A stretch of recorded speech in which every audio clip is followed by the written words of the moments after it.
ที่เปิ้นมีบุญต่อโสตประสาทหูเฮาฟังกันถึงจ้องถึงบ้านแต่ละสถานีนั่นตัวลุงก็จะไหนนำไหวพระกันเน้อศรัทธาเน้อเปิดความปินสิริปินมังกละปินมงคลกับตนกับโตกับขอบกับโคลูกหลานตานเต่าเนาะอยู่ดีมีสุขเน้อไปที่ไหนตั้งใดก็แคล้วคลาดปลอดภัยทั้งขาไปและขากลับไหวพระก่อนเน้ออะระหังสัมมาสัมพุทโธภควาพุทธังภวันตังอภิวาเทมิสวากขาโตภควตาธัมโมธัมมังนัมมัสสามิสุปฏิปันโนภควโตสาวกสังโฆสังฆังนะมามินะโมตัสสะภะคะวะโตอะระหะโตสัมมาสัมพุทธัสสะนะโมตัสสะภะคะวะโตอะระหะโตสัมมาสัมพุทธัสสะนะโมตัสสะภะคะวะโตอะระหะโตสัมมาสัมพุทธัสสะอิติปิโสภะคะวะอะระหังสัมมาสัมพุทโธวิจาจารณะสัมปันโนสุขโตโลกวิทูอนุตตโลปุริสธัมมสารถิสัทธาเทวมนุสสานังพุทโธภควาติสวากขาโตภควตาธัมโมสันติติโกอากาลิโกเอหิปัสสิโกโอปันนยิโกปัจจตังเวทิตาโปวินโยหิติสุปฏิปันโนภะคะวะโตสาวกสังโฆอุจจุปฏิปันโนภะคะวะโตสาวกสังโฆยายะปฏิปันโนภะคะวะโตสาวกสังโฆสามิจิปฏิปันโนภะคะวะโตสาวกสังโฆญาติตังจัตตาลิปุริสยุคานิอัฏฐปุริสปุคคลาเอสะภะคะวะโตสาวกสังโฆนะหุนายโยปะหุนายโยตักขินายโยอัญจลิกาลนิโยอนุตตลังปุญญเขตังโลกัสสาติจะยันโตโพธิยามุเลสักกายานังนันทิวัตตานโนเอวังตวังวิจัยโยโหหิจัยยสุจัยยมังกะเลอัปปลาจิตตะปันลังเกสีเสปัทวิปุคะเลอภิเสเกสัพพพุทธานังอากัปปโตปโมทติสุนัขขตังสุมังกลังสุปปะตังสุโหติตังสุขันโนสุโมโหโตจะสุยิถังพระมัจจลิสุปัทกินังกายกัมมังวาจากัมมังปัทกินังปัทกินังมโนกัมมังปณิทิเตปัทกินาปัทกินานิกัตตวนะละพันตัตเถปัทกิเนสัพพิติโยวิวาจันตุสัพพโลกโควินาสตุมาเตภวัตวันตลายโยสุขีติขายุโกภวะอภิวาทนาสีลิสันนิจังวุตาปัจจายโนจัตตารโอธัมมาวัฏันติ อายุวันโนสุขังปะลังเอาแล้วศรัทธาญาติโยมต่างหลายตัวลุงก็เป็นเก้าเป็นโหเนาะได้นำสวดมนต์พุทธคุณธรรมคุณสังฆคุณไปปิ้นตีเรียบร้อยก็ขอคุณปฏิตไหลรัตนะผ่านแผ่วพระแก้วเจ้าตั้งสามประการเนาะจงได้มาปกป้องคุ้มครองรักษาวัดวาอารามขวงแก้วตั้งสามพระสงฆ์องค์สามเณรเจ้าอยู่กับวัดกับวาก็ขอมีสง่าราศีงอกงามไพบูรณ์ปินเนอร์นาบูญศรัทธาญาติโยมทั้งหลายได้มาสักการะปูชากราบไหว้นะปันศีลปันป้อนกับศรัทธาญาติโยมมาทำบุญวันเกิดก็ดีทำบุญหาญาติกาวงศาก็ดีเอวังโหตุทำปอนโวหารมันแน่นใจเนาะศรัทธาญาติโยมก็เหมือนกันเด้อขอให้มีสุขภาพพลานามัยสมบูรณ์แข็งแรงเนาะปิ้นหล่มโพหล่มใสของลูกของหลานปิ้นตีเคารพนับถือลูกหลานตันเต่าเดินจีปีใหม่ปิ้นคุ้นเถ่าคุบเข่ากลางจานลูกหลานมาซะเก่าดำโหนมาขอโจขอปอนมานำเอาย้ำมาหือเนาะผ่าตอนผ่อนสบายกะนี่เปิ่นมาซะเก่าดำโหอันนี้ถือว่าปิ้นปูชนียบุคคลนะหืออันลูกหลานได้กราบได้ไหวคุบเขากลางจานคุณเถ่าโพดนิปานเนอะต่อไปจะได้เอ่ยไปตั้งสถานีวิทยุในเครือข่ายที่เปิดหับสัญญาณเอารายการธรรมะช่วงเวลาตี 3 ถึง 5 โมงก็มีดังต่อไปเด่นด้วยขอบคุณสถานีวิทยุเพื่อการศึกษาพระพุทธศาสนาและวัฒนธรรมนะคืนบุญในวัดฝายหินตำบลสุเตปอำเภอเมืองเชียงใหม่ FM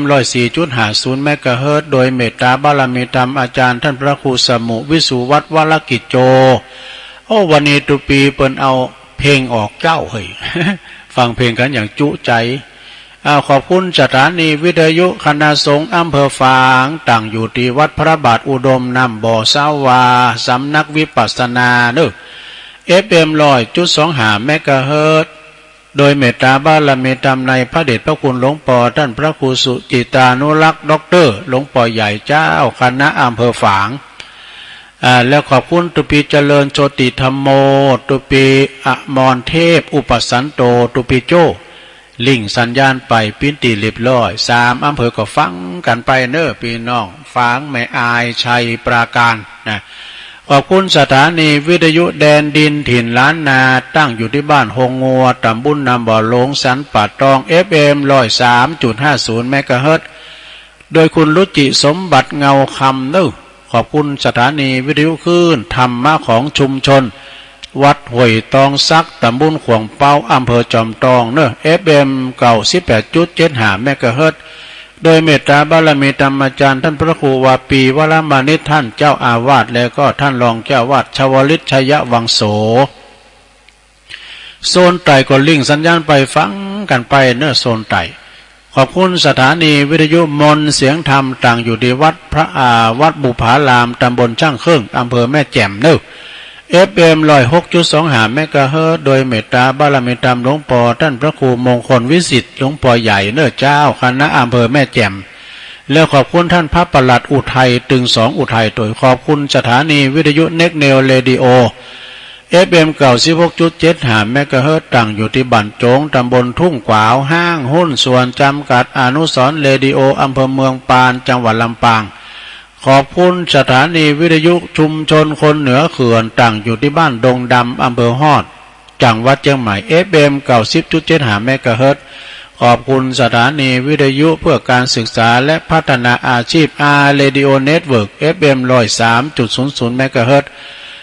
อำเภอเมืองจังหวัดลำปางโดยคุณอนุพงษ์ตาจีนะต่อไปเป็นสถานีที่9สุดท้ายสถานีวิทยุ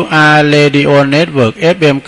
99.50 เมกะเฮิรตซ์วิทยาลัยเทคโนโลยีและการจัดการกฟผ.แม่เมาะลำปางนะแล้วขอบคุณสถานีวิทยุของมจร.มหาวิทยาลัยมหาจุฬาลงกรณราชวิทยาลัยมหาลัยสงฆ์ที่วัดบุญญาวาสวัดบุญญาวาสวิหารเนอะเปิดก่อลิงสัญญาณแต่ตี 3ไปพี่น้องลำปางฟังแถวอำเภอเมืองบุตรเนาะบุตรโทรมาเนอะ ขอบคุณสถานีทั้งตีสี่ก็จะมีทั้งสถานีน่านฟ้าเรดิโอคุณลุงนิรันดร์ปันดอนตอง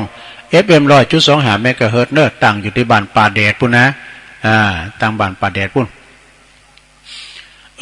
สถานีไปปิ้นตีเรียบร้อยสดาญาโยมทั้งหลายต่อนนี้ไปตุลุงก็จะน้อมนำเอา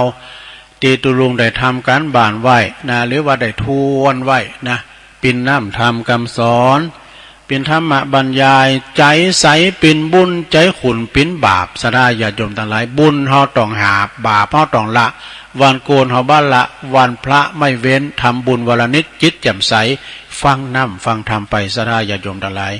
นะขอบคุณทางคุณแม่อัมพวันนางสาวอรุณีชุติมาเปิ้นทำบุญวันคล้ายวันเกิดย้อนหลัง18 เมษายนเนี่ยเปิดอุทิศบุญกุศลแผ่พายย้ายบุญตานน้ำตานธรรมวันนี้ติดตามไปหาจิตตาดวงวิญญาณของนายดิเรกชุติมาที่ล่วงลับดับขันไปนะรวมทำบุญมาเป็นจำนวนเงินถึง3,000 บาทโอ้ขอบคุณเนี่ยกลุ่มกันเน็ตไปรายเดือนอยู่นะขอบคุณคุณพี่ยุพินปีน้อยหอมมาลาบ้านแม่โยกเปิ้นปิ้นสะพานบุญประสานงานทำหืออันเปิ้นได้มาทำบุญเนาะก็ขอบคุณมาณโอกาสนี้ตัวแรกก็เปิ้นปิ้นเจ้าภาพทำตัวเนาะแล้วกำเดียวมีทั้งหลายอยู่เนี่ยจะได้อ่านและจือรายนามอยู่เนาะสดาญาโยมทั้งหลายเดี๋ยวเขาปิ้นเจ้าภาพโลมกันหมดแหละนะโอ้ปนฟังกันหนักกันหลายพระตามปนบ้านถาวายบ้านตุนแก้วบ้านบวก บ้านแม่ขาน้อยบ้านเมืองงาดูที่เป็นมาซะเก่าดำโหกันโอ้ขอบคุณหลายตีหลายต่างที่ฟังกันนะแต่เจ้าก่อนหน้าที่ได้เข้ารายการขอบคุณปนานเด้อปอาจารย์ปนานปุ่นมาบ้านแพโป่งปนัดอ่ายแพโป่งโทรเข้ามาแล้วก็หลายท่านที่เปิ่นโทรเข้ามาฟังเพลงมนต์ดีเอกนะตุลุงออกรายการก็วันนี้วันพัดตุลุงออกเอกเนาะเอาละใจใสเป็นบุญใจคุณเป็นบาปกันเดียวก็จะได้เล่านิทานเรื่องโชติกาเศรษฐีนะเอายาวเหมือนกันเด้อนะฟังธรรมบรรยายกันเด้อต่างนะโม3 รอบกันเนาะนะโมตัสสะภะคะวะโตอะระหะโตสัมมาสัมพุทธัสสะนะโมตัสสะภะคะวะโตอะระหะโตสัมมาสัมพุทธัสสะนะโมตัสสะภะคะวะโตอะระหะโตสัมมาสัมพุทธัสสะทุกโขปาปัสสะอุจจโยตีนี่อันนี้เป็นคาถาเปิ่นเป็นเป็นอ่านบาลีเปิ่นนะลงเด้อณโอกาสบัดนี้ตนตัวแห่งตุลุงก็จักได้แสดงพระธรรมเทศนาอันเป็นสัจธรรมคำสอนขององค์จินวรสัมมาสัมพุทธเจ้าเปิดหื่นเหล่าพุทธบริษัทเฮาเจ้าขาดต่างหลายได้สดับรับฟังนะนำไปคิดพินิจพิจารณาเมื่อเกิดปัญญาเกิดสติปัญญาแล้วจะหู้ดีหู้ชั่วว่าอะไรคือบุญอะไรคือบาปนี่นะเนาะเหตุให้เกิดความสุขเหตุให้เกิดความทุกข์แล้วก็จะได้ประพฤติปฏิบัติไปในทางที่ถูกที่ชอบกันต่อไป ต่อไปนี่ตุลุงก็จะได้บรรยายเรื่องบาปก่อนเนาะบาปคืออะไรนะบาปได้แก่ความเล่าร้อนนี่เล่าร้อนนอนตุกโดยเนื้อแท้นั่นก็คือสภาพอันลามกตกต่ำของจิตใจนั่นเองการคิดการทำอันยังต่างๆเข้าข่ายในทางเสียหายเนาะวุ่นวายเดือดร้อนเรียกว่าบาปเนอะภาษาฟังกันง่ายๆก็ได้แก่ความเลวทรามเศร้ามองสกปรกจิตใจคนเฮานั้นปกติก็จะเยือกเย็นใครกินน้ำเย็นก็กินน้ำบ่อหินเนี่ยแม่บัวพัด แจ่มใสนะเยือกเย็นแจ่มใสเมื่อมีอย่างมากระทบแล้วเนาะต่อเมื่อมีสิ่งได้มากระทบจิตก็จะแปรโปรนชวนเซขึ้นมาทันทีถ้าสิ่งนั้นที่มันดีมากระทบก็แสดงออกมาทางดีทางงามเนอะถ้าสิ่งได้ที่มันชั่วมากระทบก็แสดงออกถึงทางที่ชั่วทางเสียหายจิตที่ทำให้เสื่อมเสียคุณนะ จิตที่ทำมือเสื่อมเสียคุณภาพนั่นแหละก็คือตัวบาปนี่บาปเป็นอย่างอี้นะลงเนอะบาปก็หันมามงบุญก็หันมามาบาปก็หันมามงเนี่ยบาปมันเป็นจะหื้อไว้นะก็เวลายามแรงเนี่ยก็ เอาเผาไอ้ฟังต่อเพราะว่าไรหิริโอตตัปปะนี่คือความละอายหมดสิ้นฉะนั้นสดาญาติโยมทั้งหลายบาปจึงเป็นความชั่วนะพลัดดันจิตใจหือเศร้ามองตกซาต่ำซ้ำลงไปเมื่อจิตใจเศร้ามองขุ่นโมเสียอย่างเดียวทุกสิ่งทุกอย่างก็พลอยเสียไปหมดลงเนอะเดือดร้อนวุ่นวายนับตั้งแต่ตนเองแล้วก็ลุกลามไปถึงคนอื่นไปเป็นลำดับนะตนเองก็บ่มีสง่าราศีก็บ่สดชื่นเลินเริงนะบ่สมบูรณ์ขาดความสุขมีแต่ความตุกขึงเขตเหี่ยวแห้งเพราะขาดอาหารที่มีคุณภาพหล่อเล่งเปรียบเสมือนต้นไม้ที่ขาดการรดน้ำเนี่ยยอมอับเฉาเหี่ยวแห้งไปฉะนั้นดวงใจที่ปล่อยปละละเลยเนี่ยเลยบ่เคยอบรมบ่มนิสัยให้มีศีลมีธรรมจึงถูกความชั่วเผาผลาญเหินลุ่มล่อนได้ง่ายเนอะขึ้นชื่อว่าบาปแล้วยอมบ่หือผลในทางดีเสียเลยนะทั้งบ่ก่อเกิดประโยชน์อย่างเลยทำลงไปแล้วเหือผลชั่วเสียหายทั้งสิ้นเนี่ยบาปนี่นะการตีทำชั่วจึงเป็นตารางนะเป็นดวงตราที่ไร้ค่าไร้ราคาน่าเกตน่าโกวะยิ่งกว่าความตายปินไหนนะ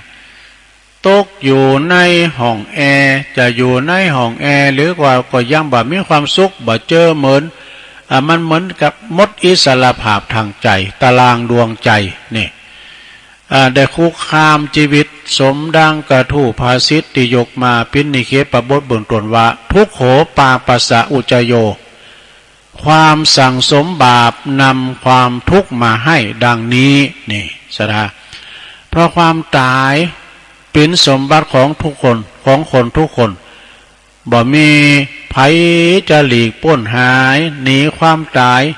หรือว่ากฎธรรมชาติธรรมดานี่ไปได้นะคนเฮาก็เป็นไปตามกฎของกรรมเป็นผู้จำแนกคือเฮาทำมีเฮาอันบ่มีอำนาจจะเลือกไหลตามใจชอบนะยิ่งกว่านั้นก็บ่มีอำนาจอิทธิพลใดๆที่จะยับยั้งกฎแห่งกรรมนี้ได้ธรรมดาคนเฮาเกิดมาแล้วเนี่ยสถาเกิดมาแล้วต้องตายถ้าว่าบ่ต้องมีภัยขาบแต่มนุษย์ทุกวันนี้ก็มีจิตใจหยาบเศร้ามองว่ามีจิตใจหยาบเศร้ามองเต็มไปด้วยความอาฆาตพยาบาทปองไล่จองเวรจองกรรมกันจึงได้ข่มเหงฆ่ากันนะเหมือนใบไม้ลงบ่เว้นแต่ละวันแต่สักวันหนึ่งกรรมนั้นก็จะตามมานะดังพระพุทธองค์ได้ตรัสไว้ว่าทุกขโตทุกขฐานังนี่ทุกนั้นแปลว่าให้ทุกแก่ท่านทุกนั้นถึงตัวนะทุกนั้นถึงตัวนะจะมีแฮมบาลีอันนี้บาลีเถินเนอะทุกขท่านทุกขถั่วทุกขหัวนัวบาลีเถินนะทุกขท่านทุกขถั่วทุกขหัวนัวบาลีตรงบาแล้วก็ต่างจะจ้าหรือเลี้ยวเท่านั้นนะสระส่วนว่าคุณความดีนะอันนี้ถ้าพารณาถึงคุณงามความดีมีศีลมีธรรมนะถ้าคุณเฮาบ่พยายามแสวงหาเนี่ยศึกษาอบรมให้เกิดขึ้นมีในสันดานแล้วก็จะบ่มีเกิดขึ้นตนเองปีนอันขาดฉะนั้นจะเจริญลุงเริงลาบลื่นได้ยากเนอะเกิดมาในโลกระยะสั้นเช่นนี้นะจึงบ่เป็นการสมควรเลยที่จะตายไปโดยไร้ศีลไร้ธรรมนี่แล้วก็คุณงามความดีอันเป็นตีปึงของมวลชนทั้งโลกโลกนี้และโลกหน้าแต่บาปคือความชั่วยอมทำให้ผู้กระทำ ตายจากคุณงามความดีเนี่ยคือว่าตายทั้งเป็นนั่นเองเยปนัตตายถามัตตาแปลว่าความประมาทเหมือนคนที่ตายแล้วทั้งเป็นนี่อันเป็นอันความตายบ่เป็นเวรเป็นภัยกับไผเพราะเป็นไปตามกฎสังขารจึงว่านาเกตนาโกเหมือนทำความชั่วเลยนะผลแห่งการทำชั่วนั้นบ่เคยส่งผลให้ผู้กระทำเจริญผาสุขอย่างยืนถาวรเลยบาปยอมบ่มีแก่ผู้ที่บ่กระทำชั่วนะ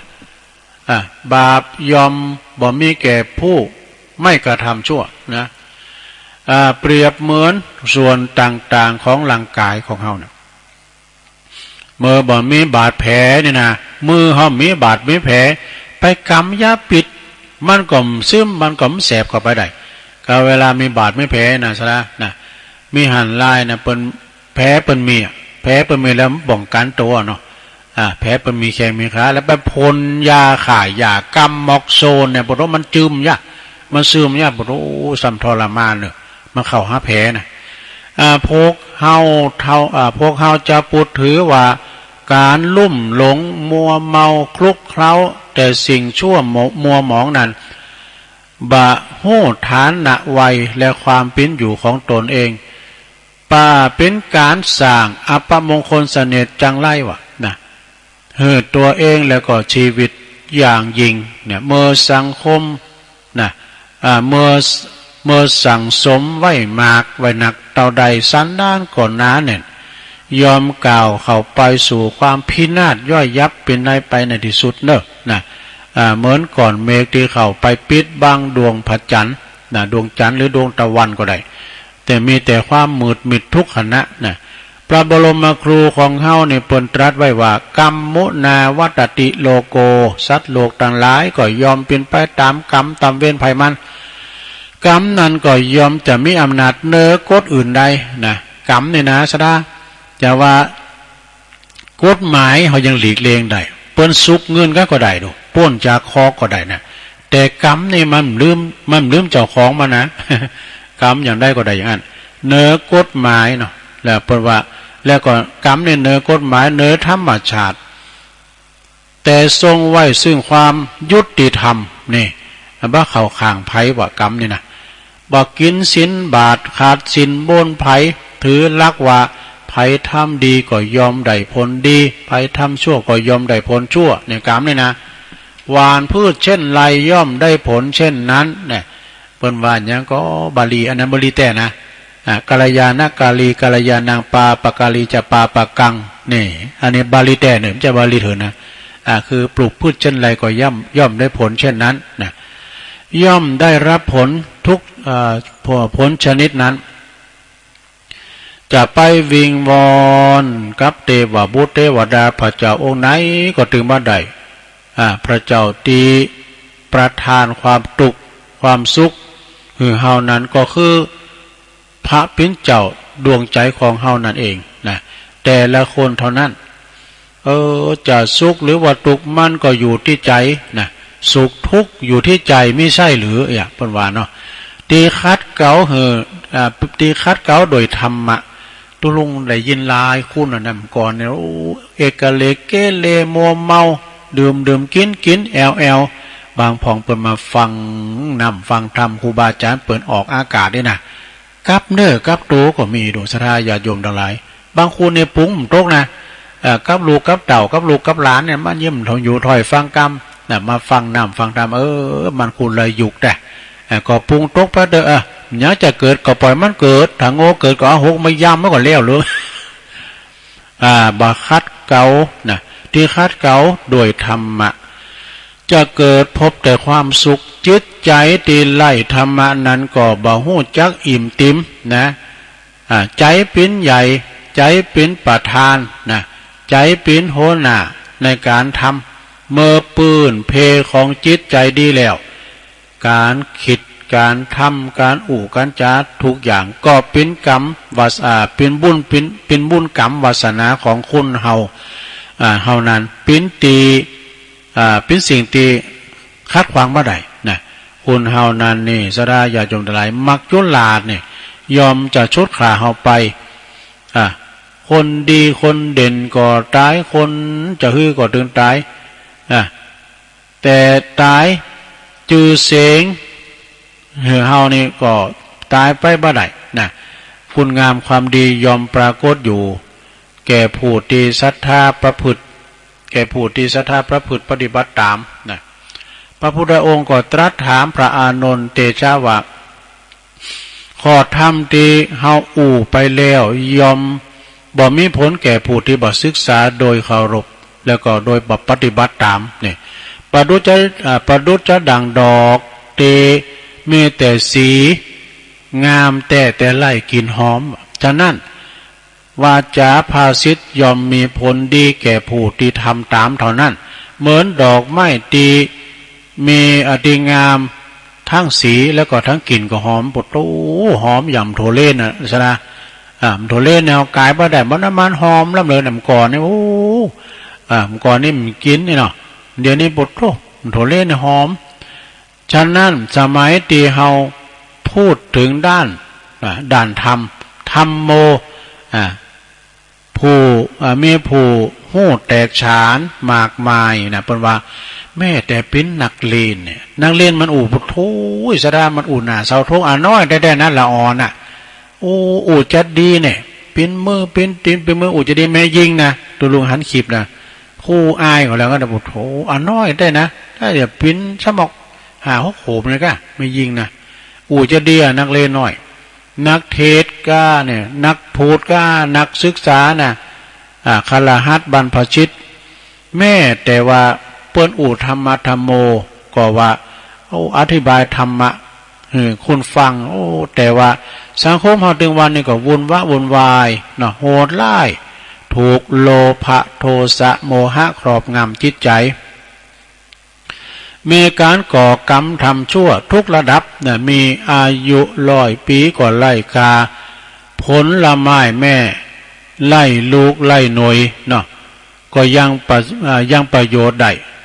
หลายอย่างชีวิตวัสดุงต่อบาปทุจริตบัณฑิตนักปราชญ์ประสรรเสริญเลยนะฉะนั้น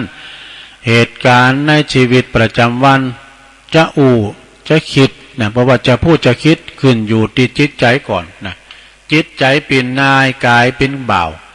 เพราะว่าใจสั่งปากมันก็ปากใจสั่งมันก็ใจกึดมาก่อนแล้วก็ออกปากทั้งสิ้นใจโกรธกิริยาวาจาก็โกรธด้วยหน้าตาบูดบึ้งหน้าตาตึงพอด้วยเหมือนยักษ์เหมือนม้านะเนาะใจดีกิริยาก็วาจาก็อ่อนหวานยิ้มแย้มแจ่มใสสดชื่นผ่องใสเคารพกราบไหว้ดังบรรยายมาศรัทธาญาติโยมทั้งหลายสาธุชนทั้งหลายหู้ฮักตัวหวังความสุขความเจริญในภพนี้แล้วก็ภพหน้าจงหยุดเอาศีลธรรมของพระสัมมาสัมพุทธเจ้ามีหิริแล้วก็โอตตัปปะหิริความละอายต่อบาปโอตตัปปะความเกรงกลัวต่อบาปจะทำอะไรยังก็ขึ้นจิตใจผ่องใสเว้นเสียแต่เว้นกรรมเว้นภัยแม่จะบรรลัยสิ้นชีวิตไปจากโลกนี้ก็บ่เศร้าบ่โศกเศร้าเสียใจมีคติภพสวรรค์ปิ้นเบื้องหน้านั่นจุงจักมีดังที่ตุลุงแสดงบรรยายมาในธรรมเลิง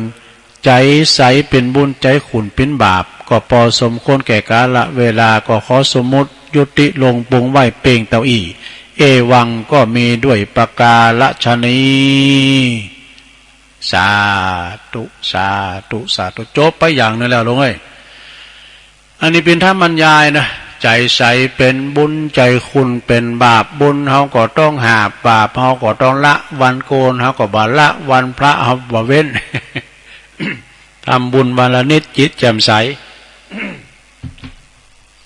ทำบุญ ทำบุญวันละนิดจิตแจ่มใสนะหลวงเนอก็ขอบคุณต่างตันเจ้าภาพก็เดี๋ยวก็มาอ่านและจือไปทำกรรมเนาะสดาเนาะเดี๋ยวตุลุงเจ้าเรานี่ทานในค่อนข้างจะยาวพอนะสดาเนาะเรื่องโชติกะเถระเจ้าต่อเนี่ยนะโชติกะเศรษฐีเนี่ยนะสดานะ เปิ้นเป็นมหาเศรษฐีก่อนสมัยข้างพุทธกาลนี่พญาจอมเมืองเปิ้นแต่งต่างกันด้วยเศรษฐีประจำเมืองนั้นประจำเมืองนั้นนี่นะมันจะว่าเปิ้นแต่งต่างกันโดยเปิ้นมีพระราชาแต่งต่างเป็นเศรษฐีประจำเมืองนะโชติกาเศรษฐีนี่เป็นจะใดก็ลองฟังบ่นุสดาเด้อโอ้แต่คืนแล้วนี่ก็ฟังท่านมหาสมศาสตร์เปิ้นเล่าเรื่องนางปัตตาจาราเป็นดีมนดีงานแท้ๆสดานางปัตตาจารานะตุกซ้ำตุกสองไปอยู่หนีจากพ่อจากแม่ไปอยู่กับสามีมีลูกมีเต่าคือถึงพ่อถึงแม่ทั้งหมดนะก็เลยหนีมาเอาลูกลูกหอยข่างมาโผปรากฏตัวมาตอนนั้นยั้งใจได้กันเนาะย้ำใจเตอเปิ้นมานต่อมาไหมจะมาเกิดบ้านปอบ้านแม่อีกกันเนาะปรากฏว่าโผปรากฏตัวมาไปป้าซะเจ็บต้องบ่ได้นางปัตตาจารานะโผปรากฏไปซ้อมหยังซ้อโลจะมาดังไฟจะฝุ่นก็ตกให้ว่าฝุ่นตกก็ไปถึงจุ้มปลูกกับโผมาเนาะน้ำมันก็ชำระไข่ครับเนี่ยการลุงไปที่หูงูมันอยู่ในขวางเนาะอันนี้มันกินมนุษย์มางูออกมาก็ไปคบตายเนี่ยไปคบโผบนตายลูกก็เกิดพอดีมีสองคนเนี่ยว่าเกิดมาถึงสองเกิดมาก่อนแล้วกันเนาะแล้วก็ถ้าขามน้ำแล้วเอาลูกน้อยหอยข่างไปคนหนึ่งเอาหน้าอายมันถ่ายอยู่นี่ไงเนาะฟังละมนเป็นเราอยู่น่ะเป็นเราไปเราตุลุงก่อนเราเข้าไปกะโชติกะเถระเจ้าหรือว่าโชติกะเศรษฐีลองฟังว่ายาวเหมือนกันนะลงเนอะ ดำเนินความตามพระธรรมมาบทว่าเมื่อบุรุษเหล่านั้นนะนำผ้ากำพลราคาเป็นแสนผ้ากำพลนี่แปลงหน่อยซะได้เลยเอาไปถวายเอาไปถึงเมืองราชคฤห์นะปรากฏว่าโชติกาเศรษฐีในตอนนั้นไปยังโบสถ์นะเป็นเศรษฐีประจำเมืองเนาะโชติกาเศรษฐีนี่ซื้ออันผ้ากำพลนะมาหือนางตาสีวะนางตาสีนี่คุณหับใจนะสำหรับเอาไว้เช็ดเท้าผ่ากาเปิดปิ้นแสนเอามาปิ้นขาดใจปิ้นอติเช็ดเท้าตีพิเจตินนะลงเมื่อฮู้ว่าความมั่งคั่งความมั่งมีลุงเริงของโชติกาเศรษฐีเนี่ยมีมากกว่าเจ้านายของเขาเนี่ยกลับไปบอกชดินเศรษฐีชดินเศรษฐีนี่ว่าเจ้านายนั้น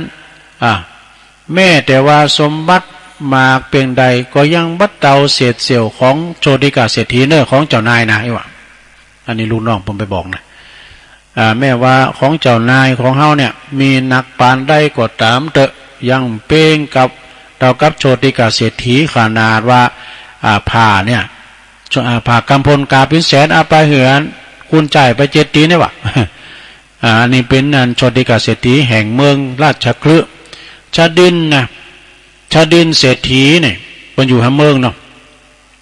เมื่อรู้น้องมาเล่าเห็นได้ฟังดังนั้นแล้วก็คิดว่าได้ทันทีคือได้ทันทีว่าอันเนี้ยเฮาก็ว่าเฮาลำรวยประจำเมืองแล้วไปเมืองอื่นเปิ้นซ้ำรวยเลยเฮาก็มีนะแล้วก็ลำเปิงออกมาว่าเนอฟ้ายังมีฝ่ายว่าแผ่นดินที่ไหนมันจะสม่ำเสมอกันคือดังนั้นแล้วก็ดีใจว่านะคือดังนั้นก็ดีใจนะชดินเศรษฐีนี่นะมีอยู่หันวันหนึ่งเนอะเพื่อก็เข้าไปกราบเข้าไปสู่พระราชสำนักไปกราบทูลพระราชาว่าข้าแด่พระองค์อันข้าพระเจ้าเนี่ยอยากจะบวชเปิดธรรมที่สุดแห่งทุกข์ไปลาพญาเจ้าเมืองเนอะว่าจะไปบวชพระราชาก็ทรงตรัสว่าถ้าอย่างอันนี้ก็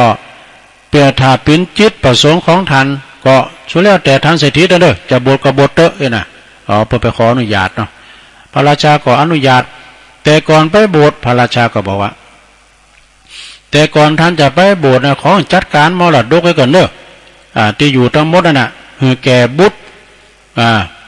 ผู้ที่เป็นทายาทของท่านน่ะคือเรียบร้อยก่อนเถอะนะไม่ได้เป็นโหงไอ้กะได้โหงหน้าพระวงหลังบวชก็บวชไปเลยอีกเมื่อพระราชาอนุญาตแล้วปิกมาถึงบ้านกราบลามาปิกมาถึงบ้านถึงจ้องของท่านเศรษฐีแล้วเนาะ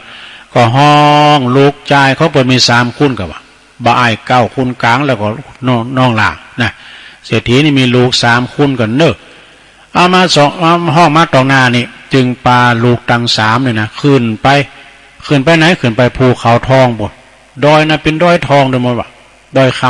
ำอันมีทองคำแท่งสำหรับบุคคลผู้มีบุญจะเป็นเจ้าของนะนี่เมื่อไปถึงแล้วจึงมอบจอบหรือว่าขอบกเลยนะมีดามเพชรดามมันเป็นเพชรแล้วก็เป็นทองคำแต่ว่าเฮ้ยแกลูกคุณโตเอาบายเก้าเอาขอบกเนี่ยไปบกว่าเหรอไปบกอันนั้นดอยคำเนี่ยดอยทองคำเนี่ยเนาะมันเป็นทองคำแท่งปรากฏว่าบุตรคนโตก็เอาขอไปบกเข่าปรากฏว่ามันเป็นหินนี่ปอมจะเป็นทองคำดูเป็นหินน่ะบายเก้าไปบกกับเป็นหินไปหมดมันจะเป็นทองคำแล้วก็จับเอาจอบทองคำนั่นน่ะนะลูกชายคนที่สองน้องคนที่สองคุณกลางเนี่ยลองบกว่าแล้วลูกคนที่สองก็บกกับปลาก็ว่าก็ปิ้นหินเช่นเดียวกันเหมือนกับไอ้เก่านะปิ้นหินเหมือนกันเนี่ยจึงมอบจอบหรือว่าขอบกนั้นน้องล่าคนสุดท้องน้องคนสุดท้ายน้องล่านี่ก็ลูกนะประวัติลูกภูเขาทองนี่บ่ได้เกิดแก่พวกเจ้านะเดี๋ยวก่อนอันนี้ล่ำไปลูกชายคนที่สามเนี่ยคือว่าเป็นลูกหลานนะลูกคนเล็กคุดที่ใดก็ปะกันเป็นท้องคำแท่งถึงบอกว่ามันมาโผล่นอกหล่าลูกคนที่หล่านี่นะคุณสุดได้นะไปคุดที่ไหนก็เป็นท้องคำแท่งทั้งนั้นว่าไข่ป้ายกันเนาะ ทองแปลงนะจึงบอกกับลูกคนที่หนึ่งแล้วคนที่สองว่าลูกภูเขาทองนี่นะภูเขาทองลูกนี่บ่ได้เกิดแก่พวกเจ้าเนอะเนี่ยก็คือบ่ายเก้าสองคนนะไอ้ทองสองคนคือมันจะเกิดขึ้นกับผู้ที่มีบุญก็คืออีปอกับน้องหล่าของเจ้านั่นน่ะเนอะนี่นะแต่ว่าปอก็ขอสั่งพวกเจ้าทั้งสองนี่นะถ้าว่าเจ้าใครใดอันใดก็ขอบอกคือน้องใจน้องหล่านี่นะตามความปรารถนาเจ้าใครใดท้องก็คือน้องหล่าเป็นเมาคุดสู้เขาคุดน่ะเป็นหินไปหมดแล้วบอกเปิ้นก็สั่งไปตามนั้นเนาะแล้วเปิ้นถามอดีตชาติเก่านะว่าถามว่าทำไมภูเขาทองนั้นจึงขึ้นเปอร์ชดินคือปอกับบุตรคนเล็กนะคืออย่าเป็นทองคำผู้มีบุญจังสองคนเป็นจะได้เปิ้นบอกว่าชดินเศรษฐีคุณเศรษฐีแลเกิดน้ำก่อนเนี่ยเพิ่งเกิดมาก็ถูกทิ้งลอยน้ำต่อว่าพอเป็นกรรมเปิ้นได้ลอยน้ำถึง7 จาดกันนะท่านเศรษฐีเนี่ยนะเพราะว่าเป็นกรรมมีเรื่องอยู่ว่าเมื่อประชาชนต่างหลายนะมีพระราชาเป็นต้นได้สร้างพระธาตุเจดีย์ตอนนั้นเปิดสร้างพระธาตุเจดีย์สถูปเนี่ยสถูปทองคำกันนะเปิดบรรจุพระบรมสารีริกธาตุสมัยพระเจ้ากัสสปะเป็นพระพุทธเจ้ากำลังเสด็จลุงดีนะกำลังเสด็จลุงโดยดีนะจะสำเร็จโดยดีละมีอยู่หันวันหนึ่งเนาะมีภาคีนศพเป็นพระอรหันตาตนหนึ่งเนาะซึ่งเป็นประธานในการก่อสร้างเนาะก็มาตรวจจุดเจดีย์นะมาตรวจพอว่ามันขาดจังพองหันประตูทางทิศอุดรเนี่ยทิศอุดรบ่มียังบ่เสร็จสมบูรณ์ตอนนี้นะจึงถามศาลาถามสั่งแล้วก็ถามโภกอุบาสกอุบาสิกาว่าเปลี่ยนจะฮื้อตานายิ้มแล้วดำเดียวศาลาเลี้ยงมือน่ะเนอะเลี้ยงมือหน่อยนะก็มันไก่แล้วนะมันปี67เนี่ยจะปล่อยหลงนะคำหนึ่งโทวิทย์นี่แหละอันนี้เป็นกำหลินนะเนาะอุบาสกและศาลาก็ตอบว่าที่มันแล้วเพราะว่ามันมีทองคำทันพระเถระมันมีทองคำพระเถระก็จึงเข้าไปในเมืองนะในเมืองหลวงแล้วก็บอกบุญกับศรัทธาปากันนำทองคำมาบริจาคเมื่อพระภาคีนศพเถระเจ้าไปในเมืองแล้วก็บอกคฤหัสถ์ญาติโยมทั้งหลายเช่นช่วยกันบริจาคเด้อหรือทำประตูเดียวนะเขาจะแปลงทองคำท่านก็หาเที่ยวบอกบุญไปโทบ้านโทเมืองนะเมื่อไปถึงบ้านของนายช่างทองนี่นายช่างทองนี่นะนายช่างทองนี่ก็คือชดินก็คือเศรษฐีเก่าคือเศรษฐีนจัดเนี่ยอันนี้เป็นอุดถึงจัดแล้วนะไปถึงบ้านนายช่างทองนะช่างทองบอกว่าบอกให้ช่างทองมาช่วยกันช่วยกันสร้างบุญสร้างกุศลสร้างสถูปทองคำเด้อ ในขณะนั้นนายช่างทองสมาพิษกับเมย์มันพิษกับภรรยาวะก็เลยบันดาลโทสะมาหนึ่งมันอารมณ์มันขืนเนี่ยเราไปมันจับลายนี่เพื่อกำลังเดือดก็ให้เราไปบอกบุญนานมีเอาซองป่ามาเลยผมไม่ได้รับกรรมดีกันนั่นเนาะแล้วก็ปรากฏว่านายช่างทองอาศัยความโกรธนะบันดาลโทสะจึงกล่าวว่าทำไมท่านจึงบอกเอาพระศาสดาของท่านไปทิ้งเสียยังในน้ำหูแล้วหูร้อนไปวะยังไปเอาที่ท่านพระอาจารย์ของท่านนั่นภรรยาได้ยินเช่นนั้นเนาะเมย์ของเปิ้ลน่ะท่านทำกรรมอันบ่สมควรแล้วบอกโพว่านะ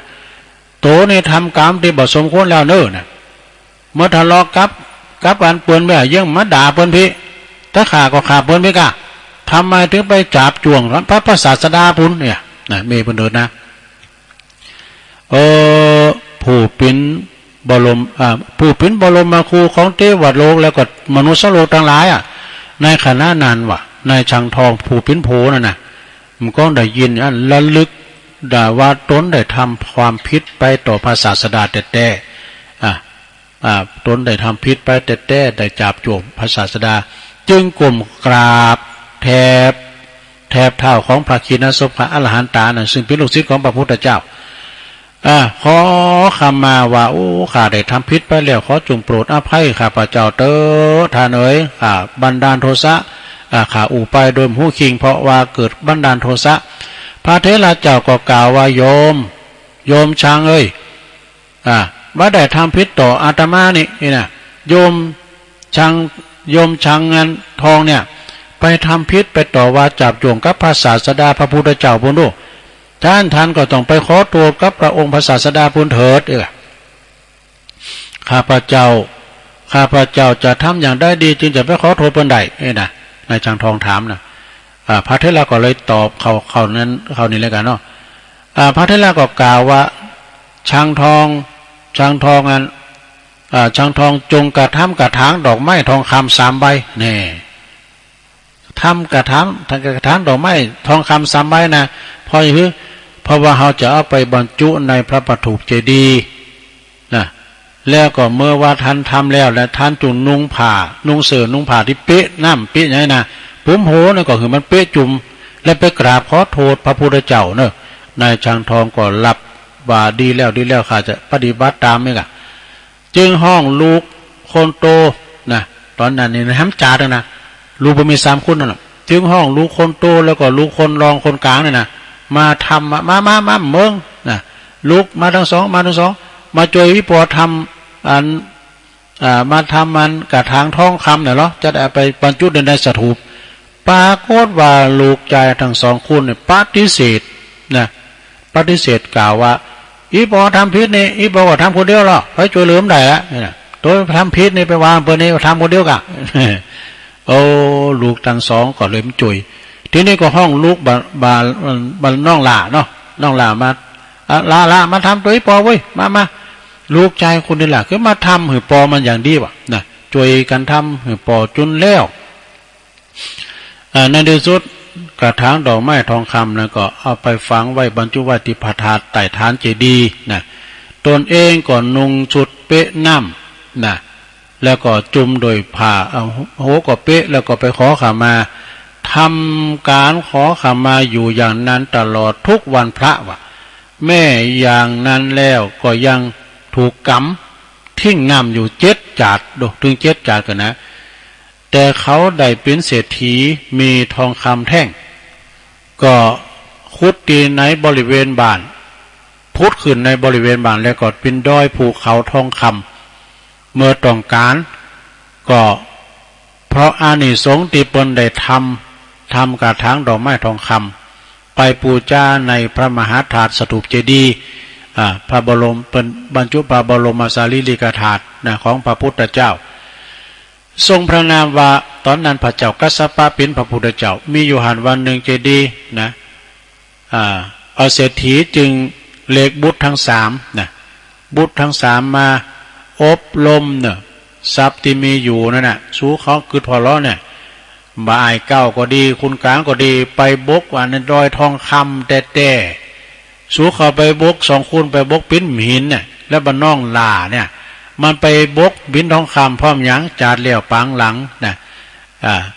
จาดเลี้ยวปังหลังเนี่ยอีปอห้องสูเขามาแปลงจวยแปลงกระถางสูเขามาเนาะมาห้องจวยแปลงกระถางทองคำมาวางอีปอว่าอีปอทำพิษก็ทำคนเดียวลอยในที่สุดก็เอาหืนน้องหลามาจวยแปลงน้องหลาก็มาแปลงโดยดีเพราะฉะนั้นอานิสงส์ในการแปลงสถูปทองคำแปลงงานกระถางดอกไม้ทองคำนั่นน่ะเกิดมาทำจ่าถึงสู้เขาก็มาปิ้นปีปิ้นน้องอีปอก็ปิ้นปอสูนั่นเนาะมันจะอายนะปิ้นปอสูเนี่ยผู้เขานั้นก็เลยว่าอีปอไปบกก็ปิ้นทองคำสูเขาไปบกปิ้นหินปิ้นผาน้องลาไปบกก็ปิ้นทองคำเนี่ยนั่นบุญจานแล้วที่ว่าเปิ้นได้แปลงกระถางดอกไม้ทองคำเนาะทองที่พูดขึ้นในบริเวณบ้านนั้นก็ตอนนั้นก็ปรากฏว่าหายไปหมดว่ะทองอยู่ที่ภูเขานั้นก็มีโอกาสปิ้นเจ้าของเพราะบุตรคนเล็กเท่านั้นนี่มีเมียลูกหลานนั้นดีได้ไหลนะส่วนว่าปีใจทั้งสองนั่นนี่ก็กับคุณกลางพอใจคุณกลางกับคุณกลางบ่มีโอกาสที่จะได้ปิ้นเจ้าของทองคำเหล่านั้นเลยนะเมื่อว่ามอบทรัพย์สมบัติแล้วเนาะจะไปวัดก็ไปโบสถ์กับพระศาสดานะก็อนุญาตให้เป็นพระภิกษุพระภิกขุแล้วนะเมื่อโบสถ์แล้วพระชดินหรือว่าพระเศรษฐีเนี่ยนะก็ปาพระภิกษุตั้งหลายจำนวนถึง500 ตุนกว่าด้วย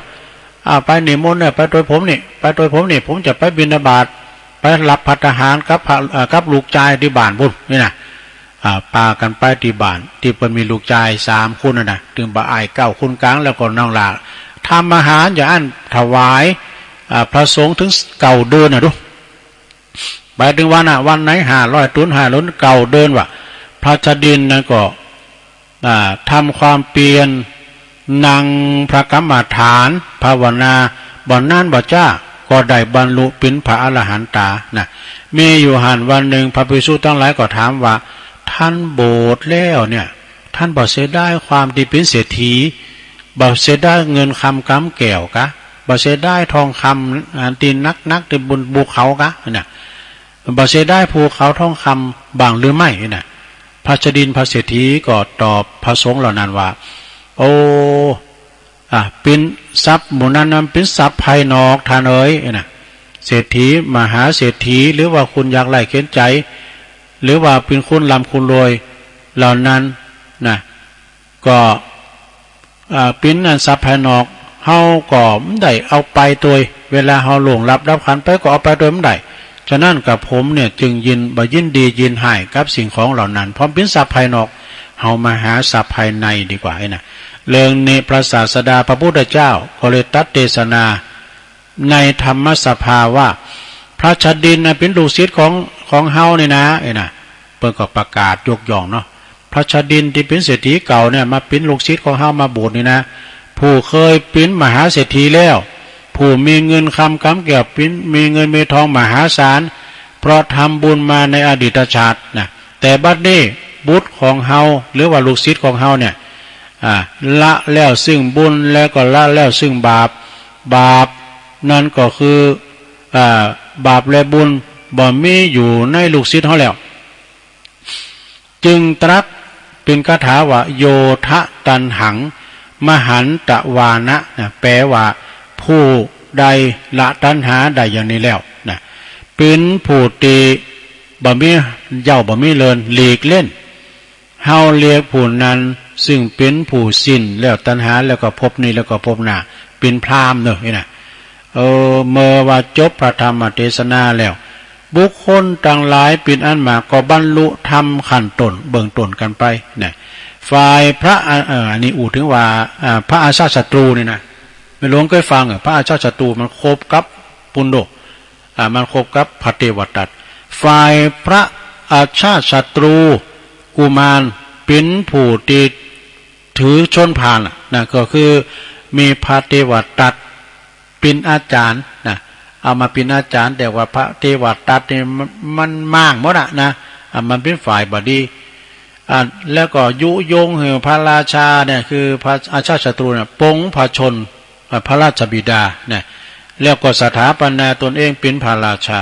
มีอยู่หันวันหนึ่งเนี่ยก็ยกพลนะพระอาชาศัตรูเนี่ยยกพลจะไปผาบเมืองพระราชวังจะไปหยุดปราสาททองคำของโชติกาเศรษฐีวะตอนนั้นนะตอนนั้นพยายามได้บวชแล้วก็บวชแล้วจะไปยึดเอาปราสาทโชติกาเศรษฐีพอไปถึงซุ้มประตูที่หนึ่งนะปุตโต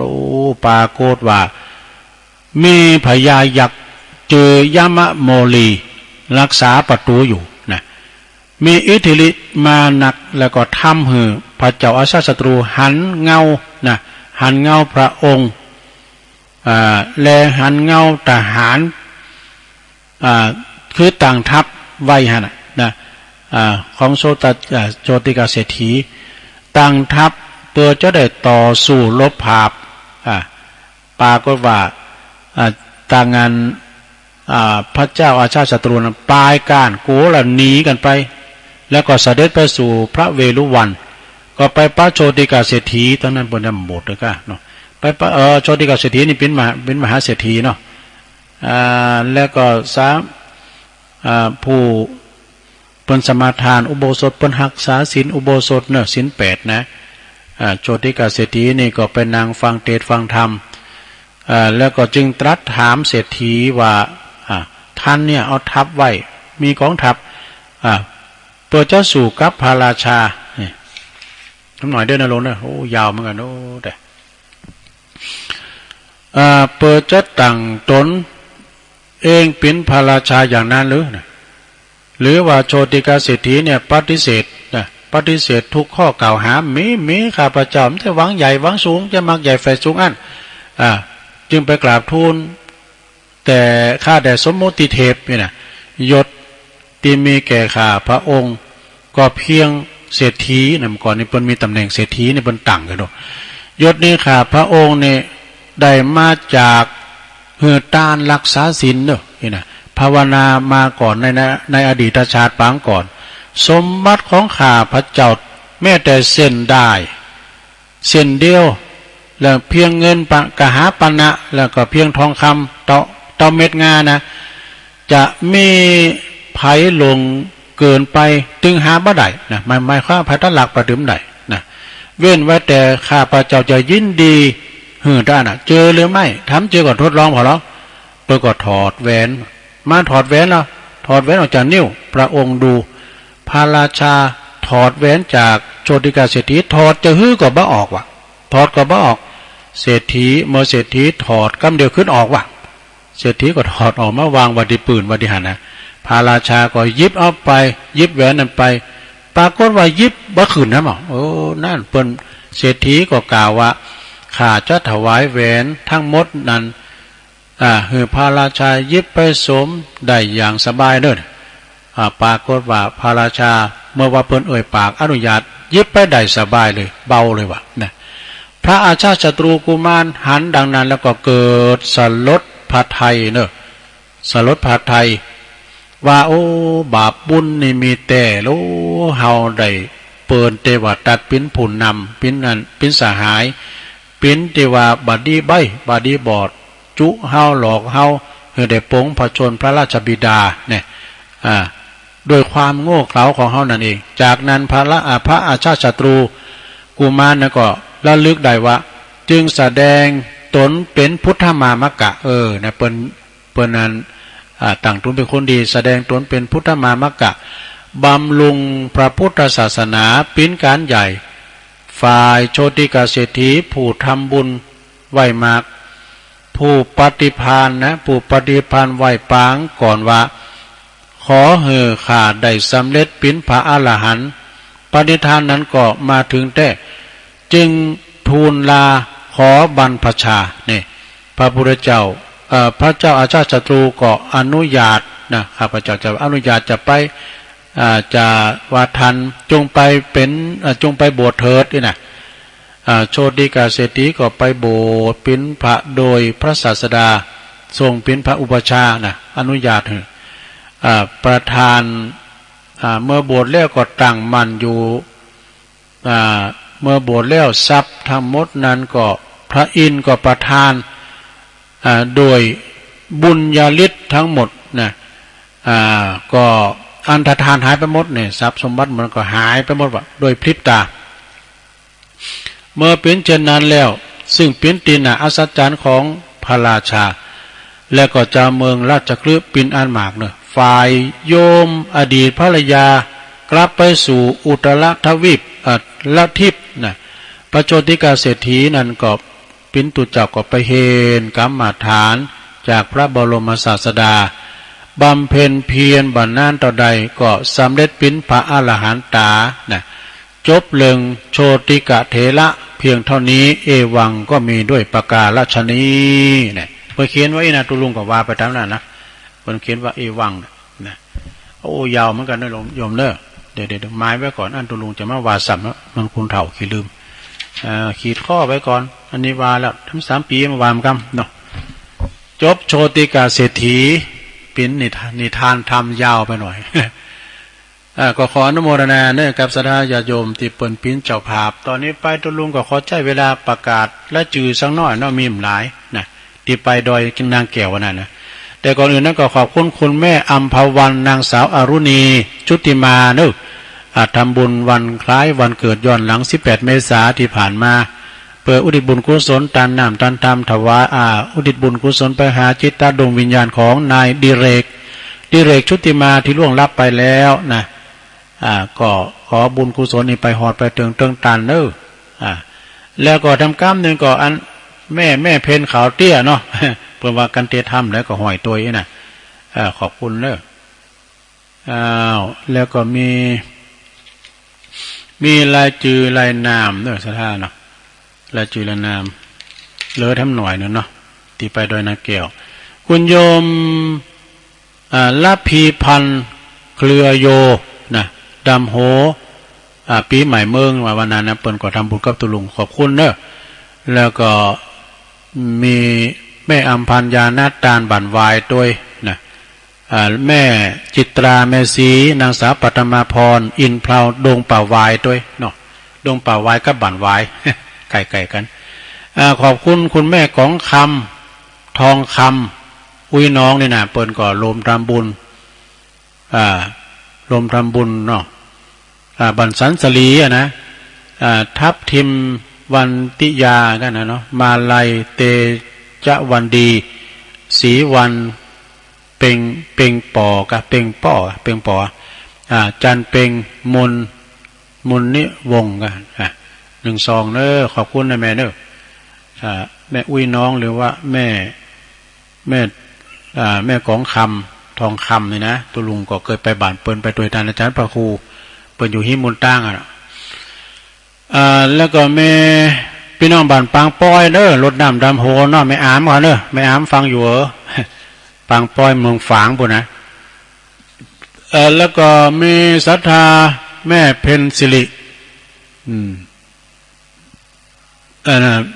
เปิ้นก็มาจากสิริมังคลาจารย์เด้อรวมทำบุญ1 ซองเนาะพ่อสว่างแม่วันนาวงอ้ายแม่คำสมตากันเนาะแม่น้อยดีโกวัฒนาเกียงมะนาเนอะทำบุญตุลุงยองนะแม่บัวพัดกุลันฮะไข่อาบน้ำยินก็เป็นอาบน้ำบ่อหินนะแม่บัวพัดกุลันบ้านต้นซ่านตำบลแม่ศูนย์อำเภอฝางเนอะกันเตดขอบคุณนะแม่เนอะคุณยายละมุนนะคุณยายละมุนสอนเนี่ยนะอันนี้ก็พร้อมครอบครัวเนอะมาจากแม่โจนะแม่โจรวมทำบุญ1 ซองแล้วก็มี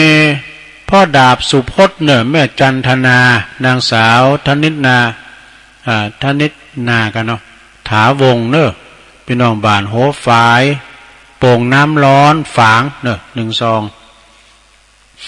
ปอโลดแม่อำนวยไทยยันโตแม่แสงเอ้ยสุทธิวงศ์นี่สันทรายแม่ย่อยเนอะรวมทำบุญโอ้ขอบคุณนะแม่แสงเอ้ยแม่เอ้ยสุทธิวงศ์แล้วก็ขอบคุณแม่คำเกื้อการุณวงฝางนะ1 ซองเนอะ แล้วก็อันนี้นี่ยายลำไมสอนง่ายสอนง่ายเนอะรวมทำบุญจากแม่โจแล้วก็มีนายสงกรานต์นี่ก็ฮะนางสุชาดา12เนอะปทะชมพูมาจากห้วยโจ้ฝาง12เนอะแล้วก็มีน้องเบี้ยวนี่ฝากเน้นรักเนอะฝากเน้นรักก็ไปปักกันเด้อแล้วก็มีแม่ศรีวานอุดมหอมกันเตดเรื่องเจ้าหงหินของสมณเณรหลักเนี่ยกำก็เปิ้นอุทิศบุญกุศลไปหาปอหลงคำแม่หลงหล่าแปลงป้อแล้วก็ปอพรมเนาะแม่แผ่นก็อุดมแล้วก็นายบุญช่วยอุดมนะมาจากบ้านเลขที่105หมู่7ตำบลดอนไฟเนาะอำเภอแม่ทะจังหวัดลำปางบ่ได้เขียนเบอร์โทรมาด้วยนะอันนี้ของเน้นหลักเด้อก็วันนี้ก่อนแล้วก็ว่านี่ก็ขอบคุณเนาะขอบคุณทางร้านเวียงวารีโดยปอลิงแดงหรือว่าปอเสี่ยวแดงผู้เวียงจันทร์เนี่ยปัจจุบันเรายาวพุ่นนะเพิ่นก็ต่างโคก้าโคขายกับวัดีอันต่างท่านวรากรธีรจิตโตเลขาเจ้าคณะตำบลหนองโยงเนาะ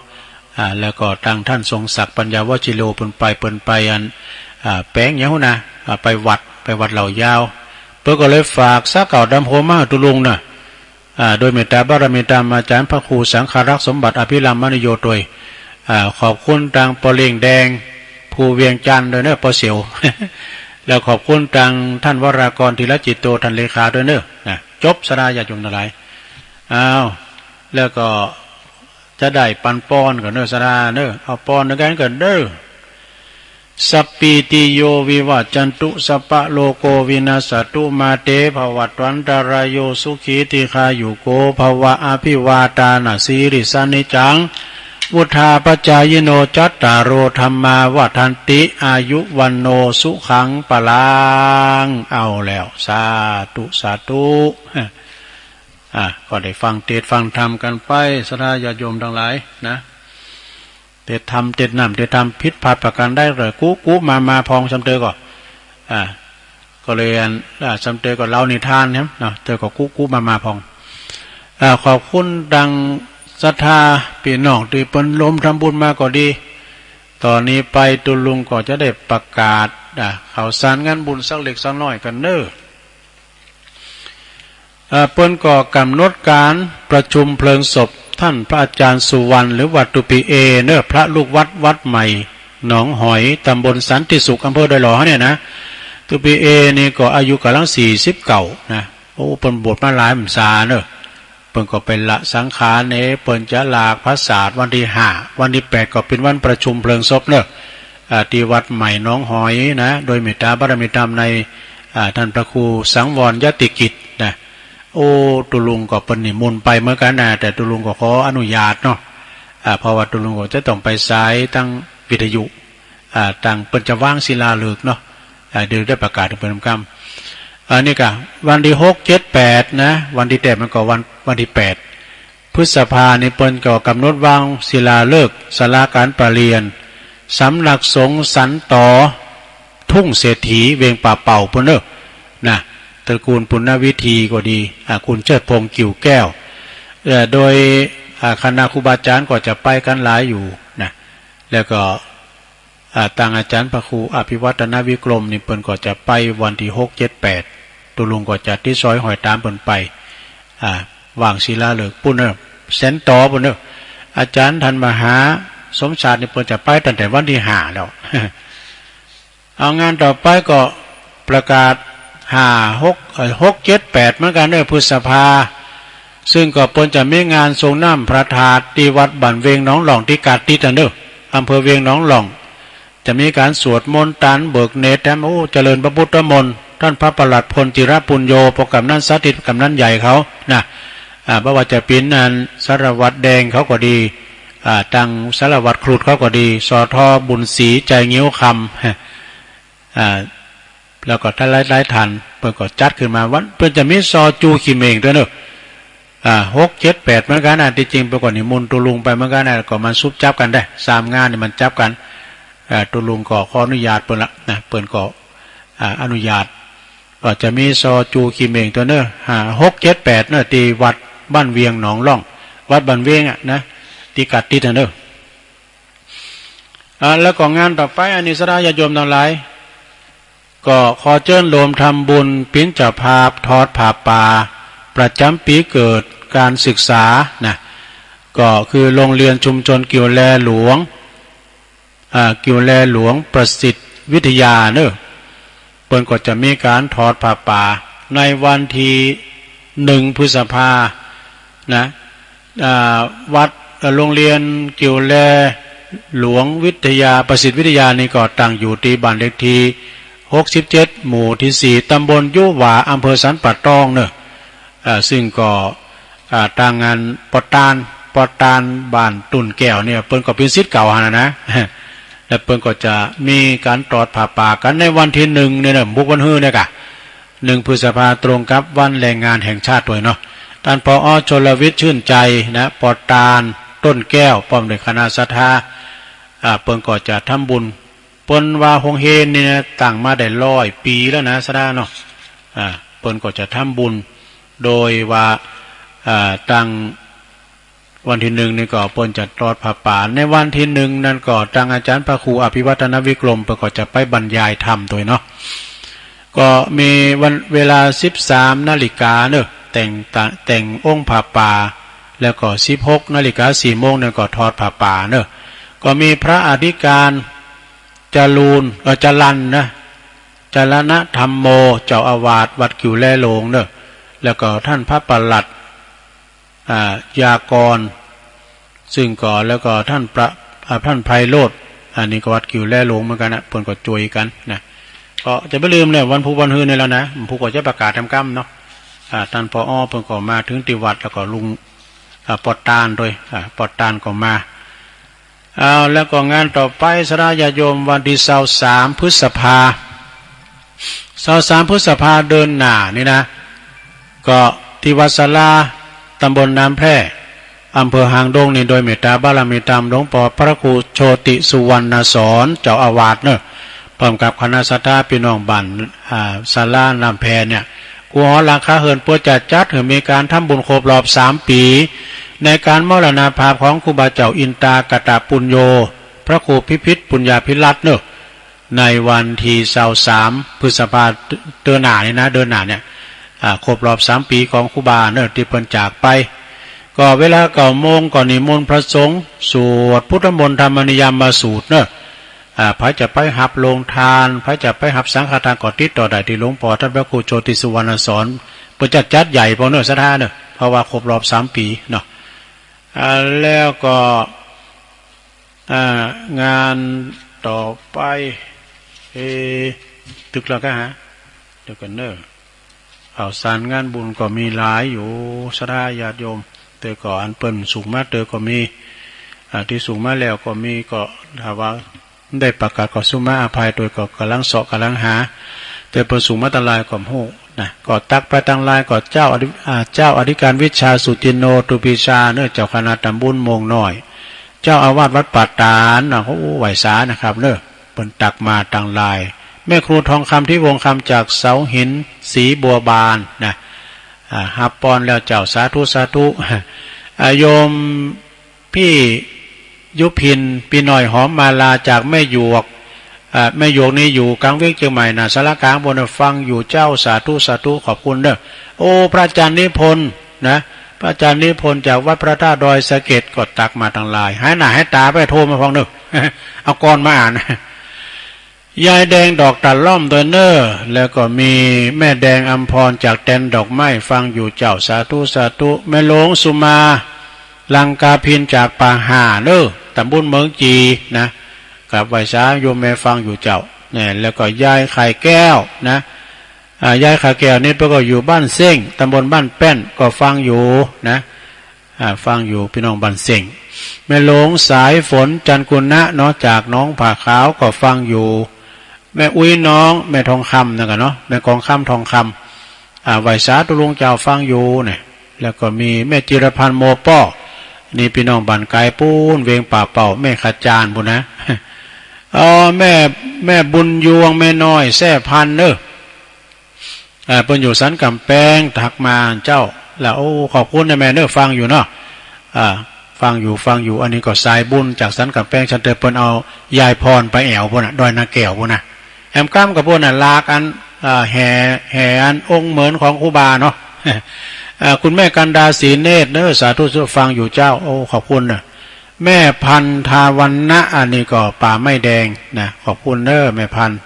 แม่สิพันธาวันนะชมรมสกาย86ด้วยเนาะแล้วก็แม่สีดาคนงามจากเวียงป่าเป่าโดยกลุ่มเทพารักษ์15ยายจันคุณยายจันแม่จันล้นใสเน้อฟังอยู่นะแม่จันเน้อแล้วก็ประธานที่ปรึกษาเนี่ยอันนี้ก็พระครูนาลงด้วยพระครูนาลงจากทุ่งพึ่งทุ่งพึ่งเมืองนานบุญนะขอบคุณมาณโอกาสที่นี้ตัวเน้อสถานเน้ออันนี้ก็ตักตังลายเนาะสถานเนาะไอ้ต้อมเต้นผู้ก็โทรมาไลน์มาแถมนะกับว่าโอ้จะฮื้อกับเต้นนะทุตักตังลายเหมือนกับปอบุญธรรมป้อดึงโทมตันเบิ้ลนะทุลุงนะตักตังลายเนี่ยเสนอว่าตักตังลายเบิ้ลตักตังลายไปเนาะตอนนี้ไปตุลุงก็จะได้เปลี่ยนบรรยากาศนะสดาญาโยมทั้งหลายจะได้เปิดสายสดาได้ตักตายกันมาเนาะตักตายกันมาว่าอยู่ที่ไหนเช็คการผลการรับฟังก้าอีนะก็ได้โทรกันมา089955560506เจริญปอนโอ้ดาหันลุกไปแล้วเอามาใหม่เด้อเจริญปอนคือว่าดับไปวะเอาขอมาใหม่โอ้เวลาลาอยู่ได้ให้เปิดเจ้าไปก็ฮะเปลี่ยนกันอู่เนาะสเตอร์ตุลุงก็มีกำอู่ก็สะท้าจอยกันอู่เจริญปอนไว้สาธุลุงปนนั้นประเสริฐมาเจ้าได้มาสายแหลกครับโอ้ฟังเทศกับวันดีเนาะเขาเราดีอันเทศนิยายนั่นก็เขาเข้าใจดีครับเนาะวันจะลุกสลานกันไว้ครับฟังมีเขาพี่ความอ่านดีเนาะลุงเนาะน้อยนาเดียวของทำอันนำใส่นำทำลังเกยนำใส่ลังหน้าหรือถึงแต่งครูเขาจนเขาชัดเจนเลยครับปนนั้นครับชัดเจนดีครับสุดโตก็ครับวันนั้นก็ลูกเจ้ามันก็ได้ตื่นเจ้าเคยใจบทโตคำห่อนขนาดนักเลยดิมันก็ถึงห่อนตอนนี้ก็มันก็ได้ห่อนเนาะมีฝนเขาว่าละมัดระวังต่ำว่ามาว่าจนถึงวันที่2วันน่ะฝนจะตกหาใหญ่นะว่าจะไปไหนกันเนี่ยอยู่เนี่ยกินยาข้างนอกก็คุยกันนักโอ้ก็มันห่อนเลยมันสลายตัวมาแหละมันกลัวห่อนมันห่อนใช่ไหมโอ้ไปบั่นส้มขึ้นแล้วนะโอ้รถจอดยาวไปกิโลคุณหนักคุณหลายอาจารย์นั่นสมศักดิ์มาติเจริญปอนวันนี้ก็จะได้ไปจูงศพนะสามีงานศพที่หมู่บ้านขอบคุณปนานเนอะขอบคุณปนานประเสริฐนะนาน้อยนาแดงนานหมดนะเนี่ยนะเจริญปอนเจ้าไว้เจ้าจะมีน้องเจ้ามันจะไก่เดินเป็ดปิ้งนะเจ้าเนาะถ้ามีงานเปิดเมตหรือภาษาเจ้างานตาเอาวัตถุปยาจานนี่คุณจะโอกาสเอาที่เก่าก่อนเจ้าจะยายเอามาย่อก้อนนะเจ้าเวก3 ตอนนะเจ้าสาธุโอกาสะอาเดชะสัมมาสัมพุทธเจ้าต้นเป็นสิ่งเก่าที่โลกาจารย์ก็ได้ฟังเป็นโพธิญาณก็ได้ยาวนานที่อสงไขยทลักไขยาสัพพันอยู่ไปสัญญาณสดใสของแถวพระพุทธองค์ได้นางเป็นแก้วสวยงามของแถวเป็นบ้างดังการในขณะนั้นมีฝูงหมู่ม่านเป็นอันหาพานจักรูเป็นแก้วพระองค์กึดถึงปาละมีเลี้ยวป้องกันเป็นเกี่ยวบันลังเพราะว่าละมีอันตีได้สร้างมาลกมาลางมาเกี่ยวขาดในเมื่อยามนั้นพระตนองค์อาจมีขวาจีวาสัญญาโดยพระละมีเห็นดินทีนาหวั่นไหวไปมาบังเกิดแม่ทอละนี่อันตนพระสืบปรากฏโลกตันตาพอนางได้หูนางขอฟังมาลูกผมบอดจ้ากลายเป็นน้ำนองเจ้าอันนี้ก็เป็นเรื่องของกรรมโอกาสเขาเก่าก่อนนะเจ้าก ำยองวรรณกรรมนะเจ้ากำลังกุ๊กมานะเจ้าภาษาไทยแปลว่าไม่คล่องนะเจ้าไหว้พระเจ้า สาธุแม่น้อยเพิ่นแนะนำหมดลุงพิษนักเทศว่าตุลุงว่าโอ้เตียนจ่าก่อไอ้กะตุลุงรอบ่แบ้อย่างตุลุงไอ้กะ เจริญปอนตุลุงจะนักเทศ เจ้าตุลุง แม่สมภาร เจ้าฟังเจ้าทำไม แม่สมผัด เพลงเหมือนกูเพลงอ่ะ บุกก็ฟังแถม เจ้า ไม่ย่อยสันทราย วันนี้ชัดเจนดีเนอะ โอ้ชัดเจนดีเนาะโธ่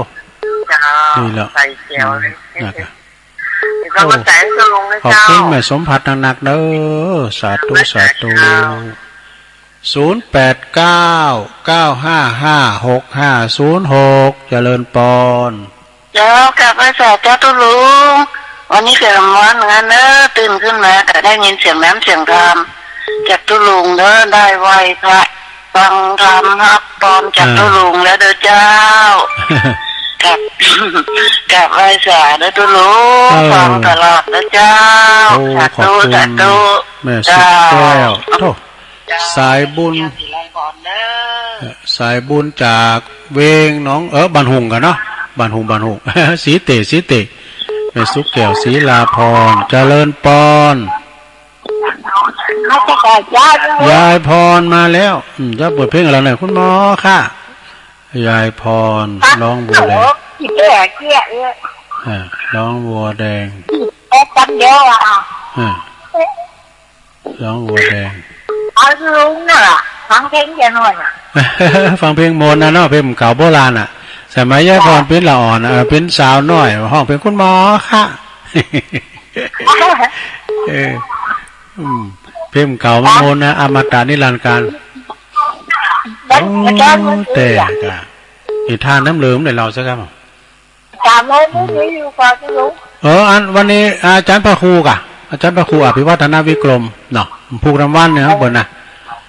วันนี้ตัวลงได้ไปจุงซบ เขาดำอยู่ นั่นเขาดำหนักแต่เพื่อเราไปสูตร2 ปีน่ะ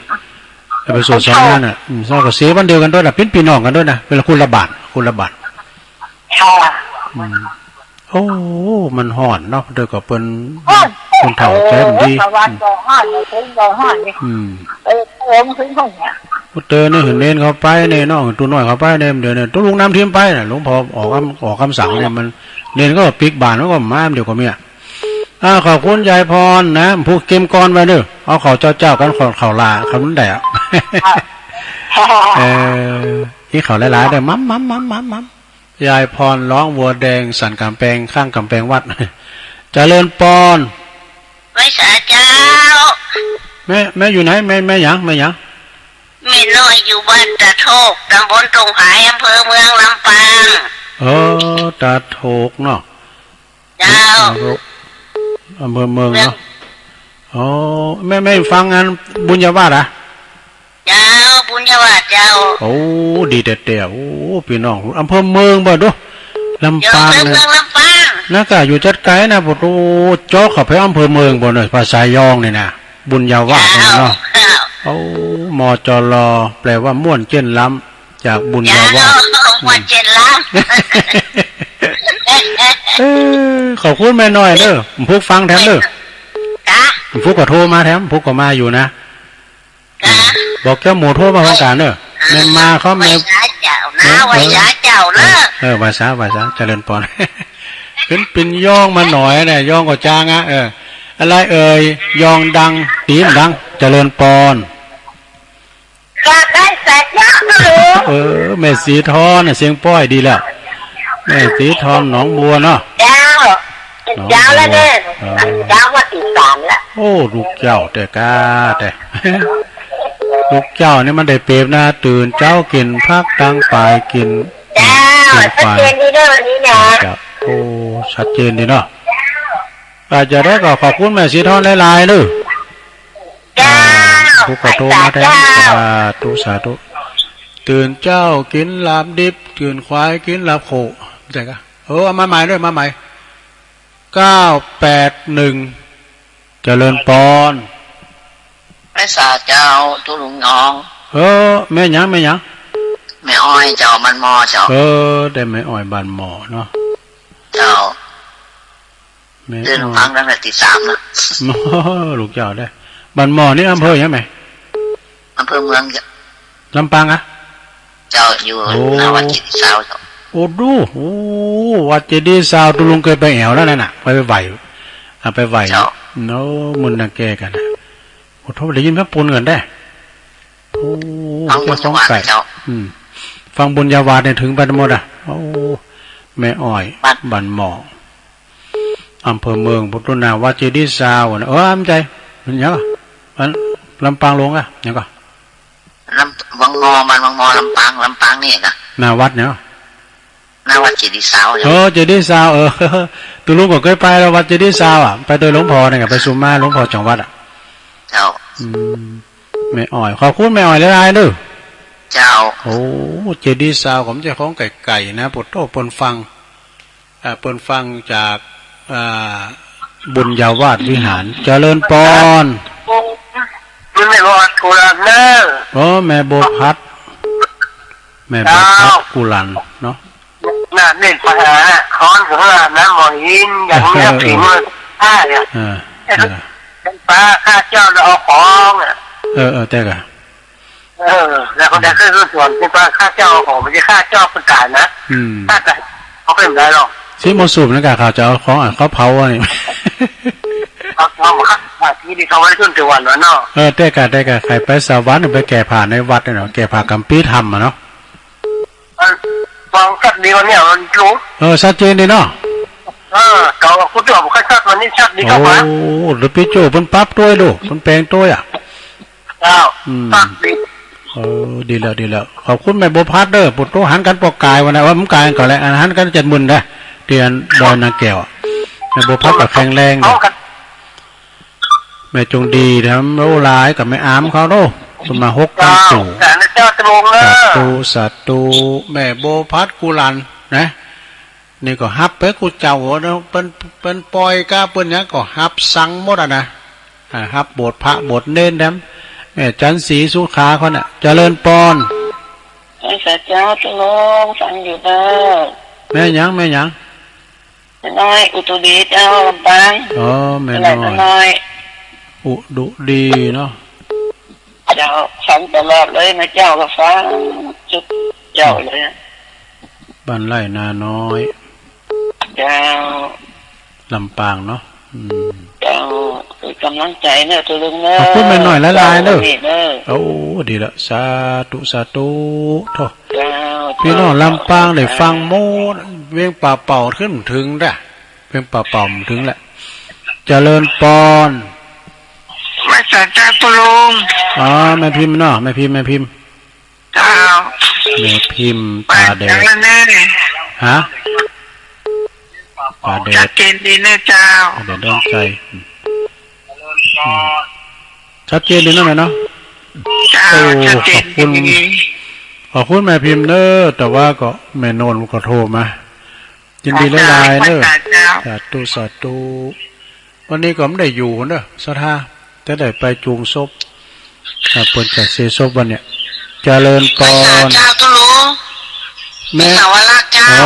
แม่สาวรักกันเนาะว่าจะมาโทรก็อดมาได้เนี่ยโทรมาเดิมพี่ยันแหละนะฟังตุลุงตั้งแต่ไหว้พระแล้วนะเจ้าโอ้ตื่นเจ้าเฮ็ดแต่เนาะเจ้าพี่ยังใช่สาเจ้าตุลุงเจริญปอนเนอะสาธุ0899556506322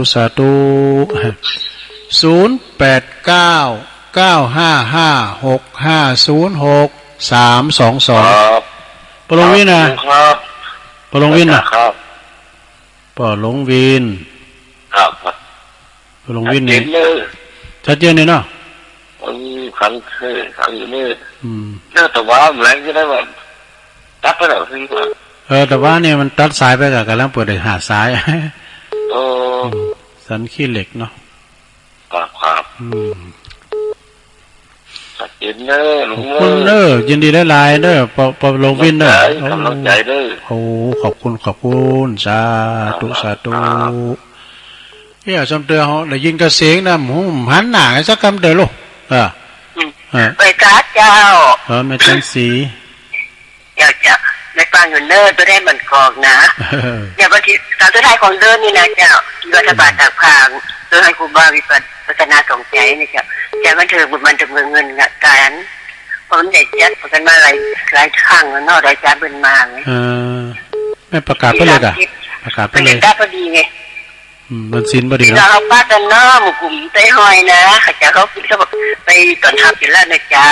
ป้ากันเนอะเจ้าสะอีเนอะแต่ร้านเจ้าครับรักษาภาพดีๆเนอะรักษาหุ่นได้ดีเลยกะ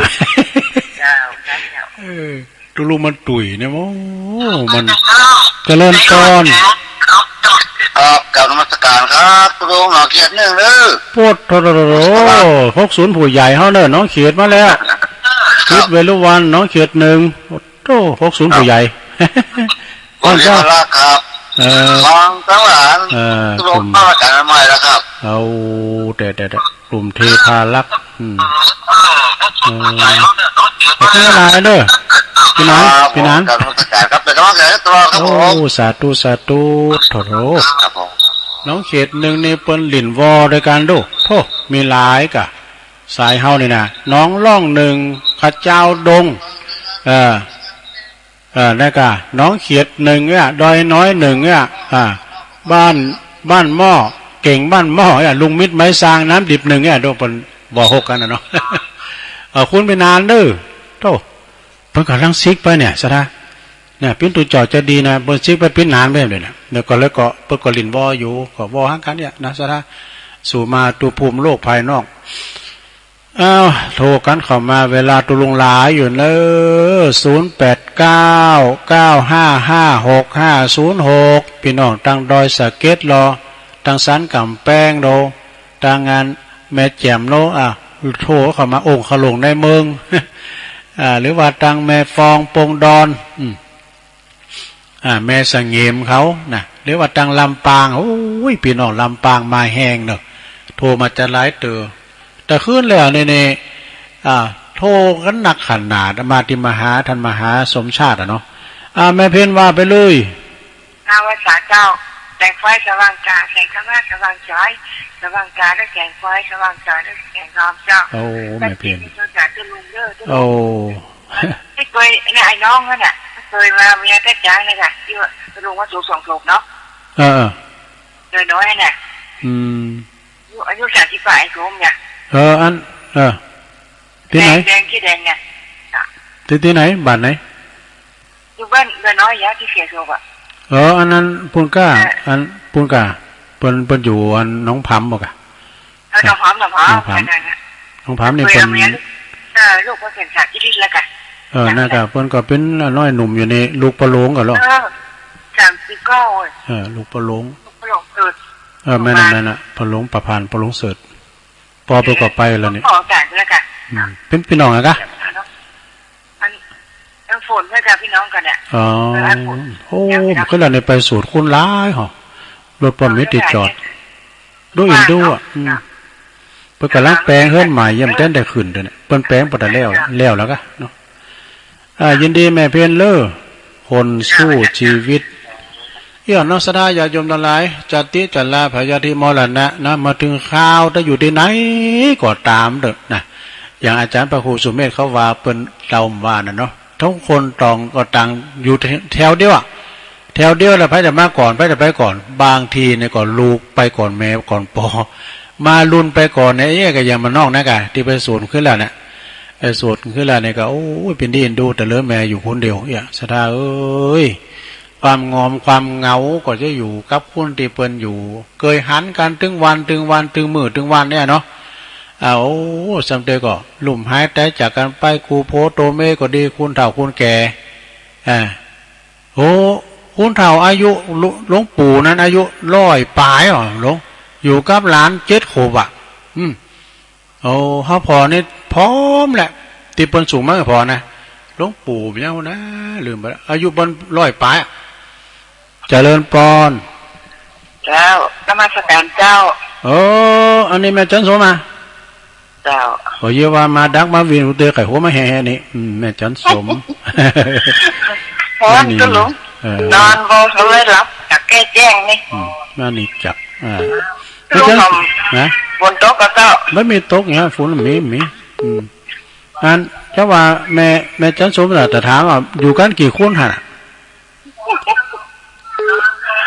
ไปอยู่ต้นวันนี้มาก่อแมลงแมลงเบิดอันทันพระครูทันพระครูเพิ่นมามันจะคิวตุลุงก่อพวกกะวันจันทร์วันการบ่เนาะวันจันทร์วันการวันจันทร์วันการปุ่นก่อนตอนแรงบ่าย3เนี่ยนะมา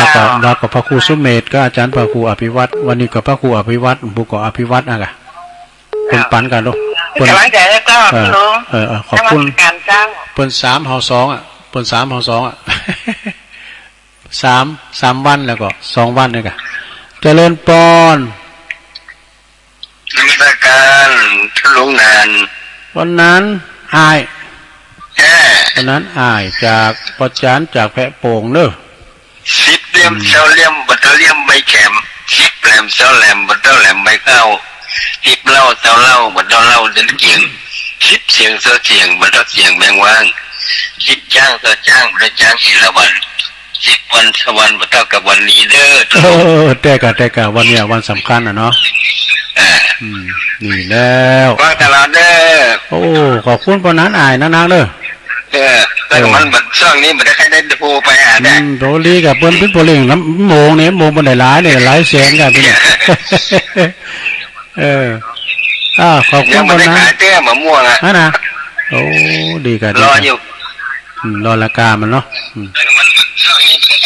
ยินดีพออาจารย์ปานนั้นอายเด้อปานนั้นอายเปิ้นพิจารณ์วัดเด้อวัดแพโป่งนะแม่นกะแพโป่งมันแพโป่งก็ตุงโป่งเด้อตุลุงไปสารบานพุ่นน่ะพอหลวงนี่ก่อนเขาเด้อแพโป่งนี่นะตาปุ่นบ่ก็ฟังกันหลายนะแพโป่งเนี่ยต่างงานแพโป่งก็เหล่ายาวกันเนี่ยฟังกันหนักเจริญปอนกราบไหว้สาตอนเจ้ามืดโดมพ่อมานิดมาแล้วถึงบ่ได้เฮ้ยก็สิก็บ่ขายอู้เลยนะมันได้ยินเสียงลูกจองมันดึงหัวใจตั้งแต่ทำมากวะล่ะตอนแรกว่าใครตื่นมาในรับดึกเป็นได้ดูออกแจ้งข่าวไล่เขาเศร้ามาฟังเนอะสารนั้นบอกตอนนั้นข้ามไฟแดงได้เอาไปหาตุลุงแล้วนะถึงแค่ขับว่าเมื่อคืนวันจันทร์เมื่อคืน10 โมงป่ายเมื่อแรงผมไปหาผลไปอู้ไปจ้าไปอย่างนั้นแล้วเพื่อก็ทายวายสังฆทานตานเจ้ากรรมนายเวรอยู่ขนาดอู้จะดีอยู่หรอเพื่อก็ป่วยมาเมื่อน่ะเป็นเดือนไปแล้วเนาะเพื่ออย่าโซไปเสียวันติดเนอะแต่คืนถ้าอาจารย์สมเพชมาเป็นเจ้าภาพเทศผมก็ไปนั่งสวดมาติกาลูกหลานท่านเต้าวันนิมนต์ผมไปทุกคืนเป็นเจ้าภาพด้วยกัน4 คืนอ่ะซบเสียวันติดวันลงเกิดแล้วก็ไปดีดูอะไรดูกะพ่อก็เพิ่นเอากรรมให้ตุลุงจะหลายเด้อเอากรรมอย่างต่างๆนะเอาไว้ดูนะครับ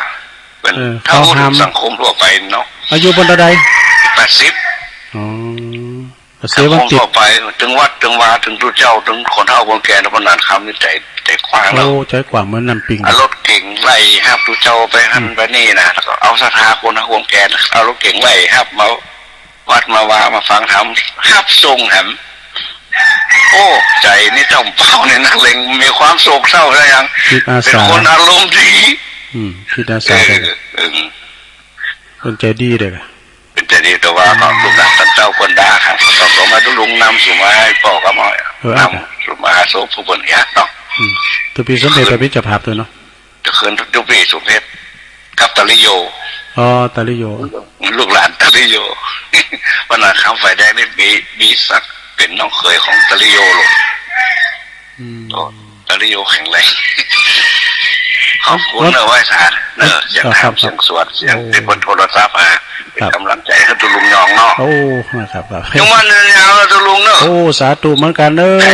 สาธุหลวงพ่อก็เหมือนกันเจ้าเปิดก็บอกผมว่ารักษาหุ่นด้วยว่ารักษาร่างกายครับว่าใจรักษาหุ่นไม่ก็เท่าแก่ไปถึงวันน่ะเนาะเป็นธรรมดาพระเจ้าแม่สีทรปันวาลีเนอะฟังอยู่ก่อวางโซนกุ่ยวางโซนกุ่ยได้ฮะเปิดมือแล้วนะแม่สีทรแม่บุญมีเนาะวันนั้นในปีนอกตั้งหลายปิ้งเปิดมาโบสถ์เนี่ยปะครูจำนงเขาเนี่ยปะครูนงเขาเนี่ยมากันหลายปิ้งบนน่ะ ดังปลงมานพขันนาแลกันเนี่ยนะตั้งวังสวนกล้วยนะก่อนศรัทธาเดียวกันเนี่ยเปิดมีวัดละกูแก้วแม่เจรูนเนาะฟังมาแค่บอกฟังนั่นแหละฟังแต่ฟังเปิ้นโทรก่อนเจ้าปกปิงไปดีเนาะท่านเฮาตามมาพาไปเฮ้ยคิดเขาล่ำแล้วกันเจ้ามันนอกไปตามไว้แม่ก็สบายแล้วพอไพบุญก็สบายดีเนาะเจ้าพอไพบุญอย่างนั้นอ่ะนี่ก็พอก้อยแดดไปตามไว้อย่างเปิ้นว่านะกันเนาะไปตามไว้ไปตามเจ้าดูแลกันไปเนาะเราก็ดูแลยินดีแม่นักเด้อแม่จะรู้แสดงความเสียใจกับปออาจารย์อดีตปออาจารย์เนาะปอนานคำไฟแดงเปิ่นก็เสียแก่ชีวิตไปว่านี่ก็มีครูบาอาจารย์เนาะตุปีสมเพชปัญญาโนเขาหลวงพ่อมานิดเขาหลายเปิ่นก็จะได้ไปรวมส่งสการตั้งขาบเนาะอายุเปิ่น80 ปีจะเสวันติดเขินศพวันติดเนอะวันติดวันที่อย่างที่1ก็เข้าใจกะวันไผจะไปรวมบุญกุศลเปิ่นจิตอาสาว่าเอารถเก๋งไปหาพระเจ้ารับศรัทธาไปฟังธรรมส่งด้วยเรียบร้อยเจริญปอน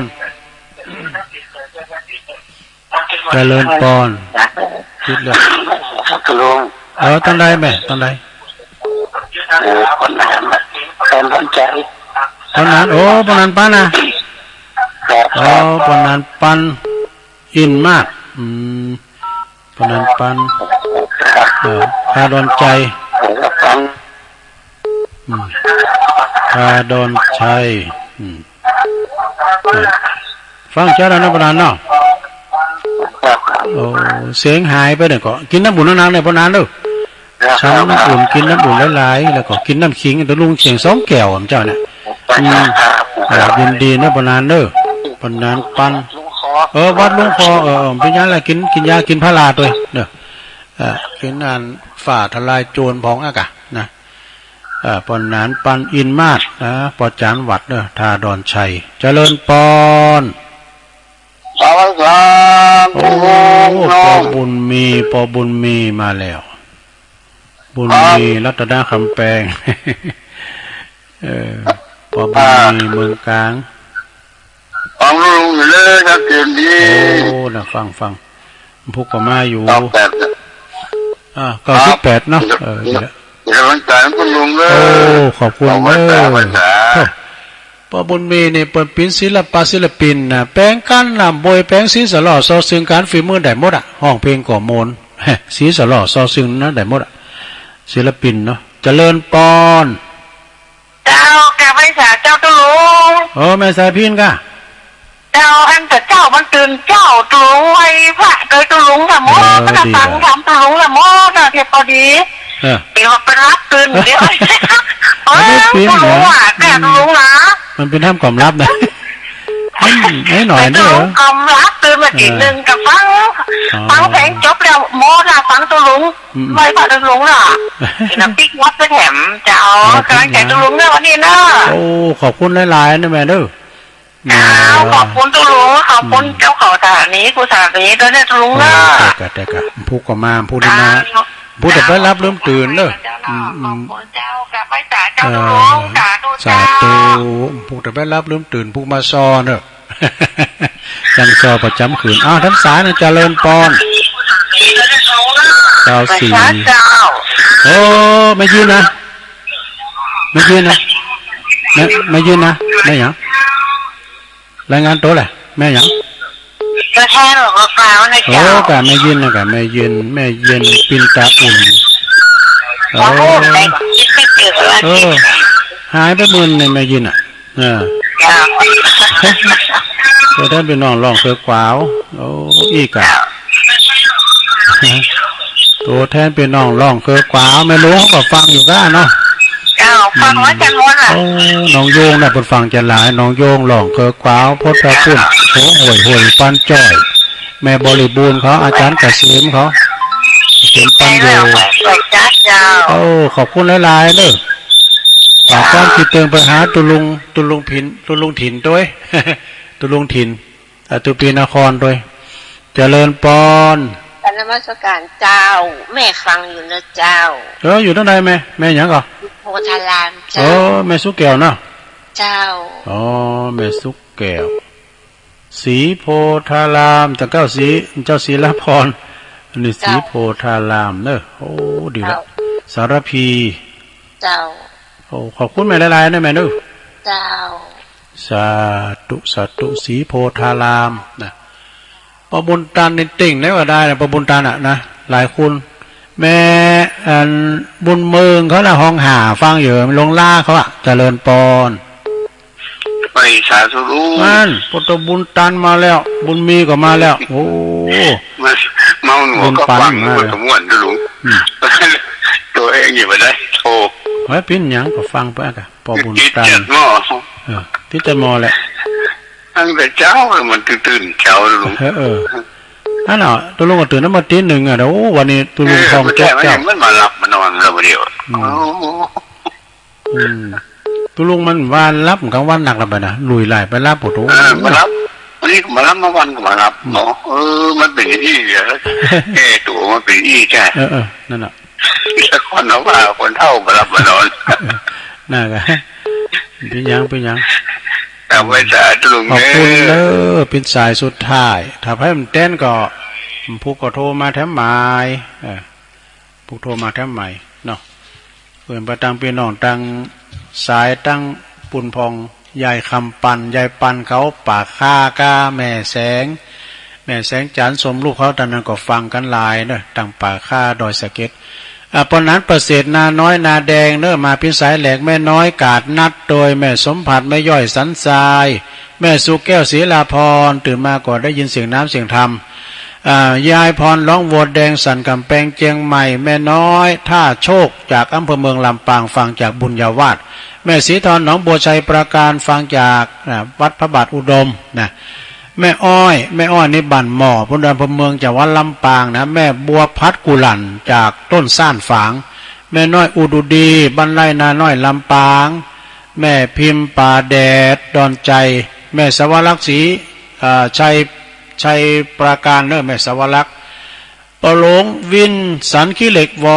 ปเวียงป่าเป้าแม่จันสีบ้านมะกอกขอบคุณแม่จันสีเนี่ยฝากประกาศมาละ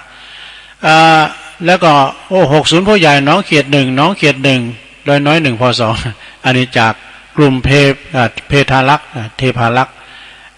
แม่เพนขาวเตี้ยจากตาจ้างเวียงน้องหล่องคนสู้ชีวิตแม่จันสมณีจากหลังกัดแม่สาวจากแม่อายเนี่ยตัวแทนแม่อายมาลายแล้ว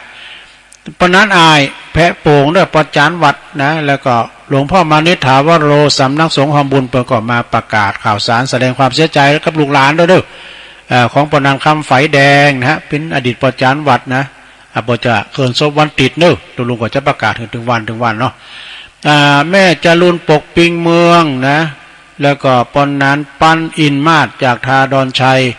พ่อบุญมีเมืองกลางเนอะแม่สายพินกัลยานะแม่บุญเย็นแม่เย็นปินตะอุ่นตัวแทนพี่น้องบ้านร่องเคอกวาวแม่สุแก้วศรีโพธารามจากสารพีสุดท้ายปอบุญตันป่าไร่จากเจดีย์สามหยดได้26สายด้วยกันเด้อตอนนี้ไปตุลงก็ขอน้อมขอนำรายการจากลาสถาไปก่อนเด้อผู้คอยฟังกันแท้ใหม่ก็เดี๋ยวก็ฟังท่านพระครูอภิวัฒนวิกรมต่อจากตุลุงเด้ออุพิปัตประกันได้สุมาอาภัยขอบคุณตังสถานีทุกคืนทุกสถานีโดยเนอที่เป็นดิ่งสัญญาณไปผู้ปักกันหมายเนอโจดีมีใจจัตตาโรธรรมาวัฏันติอายุวันโนสุขังปะลา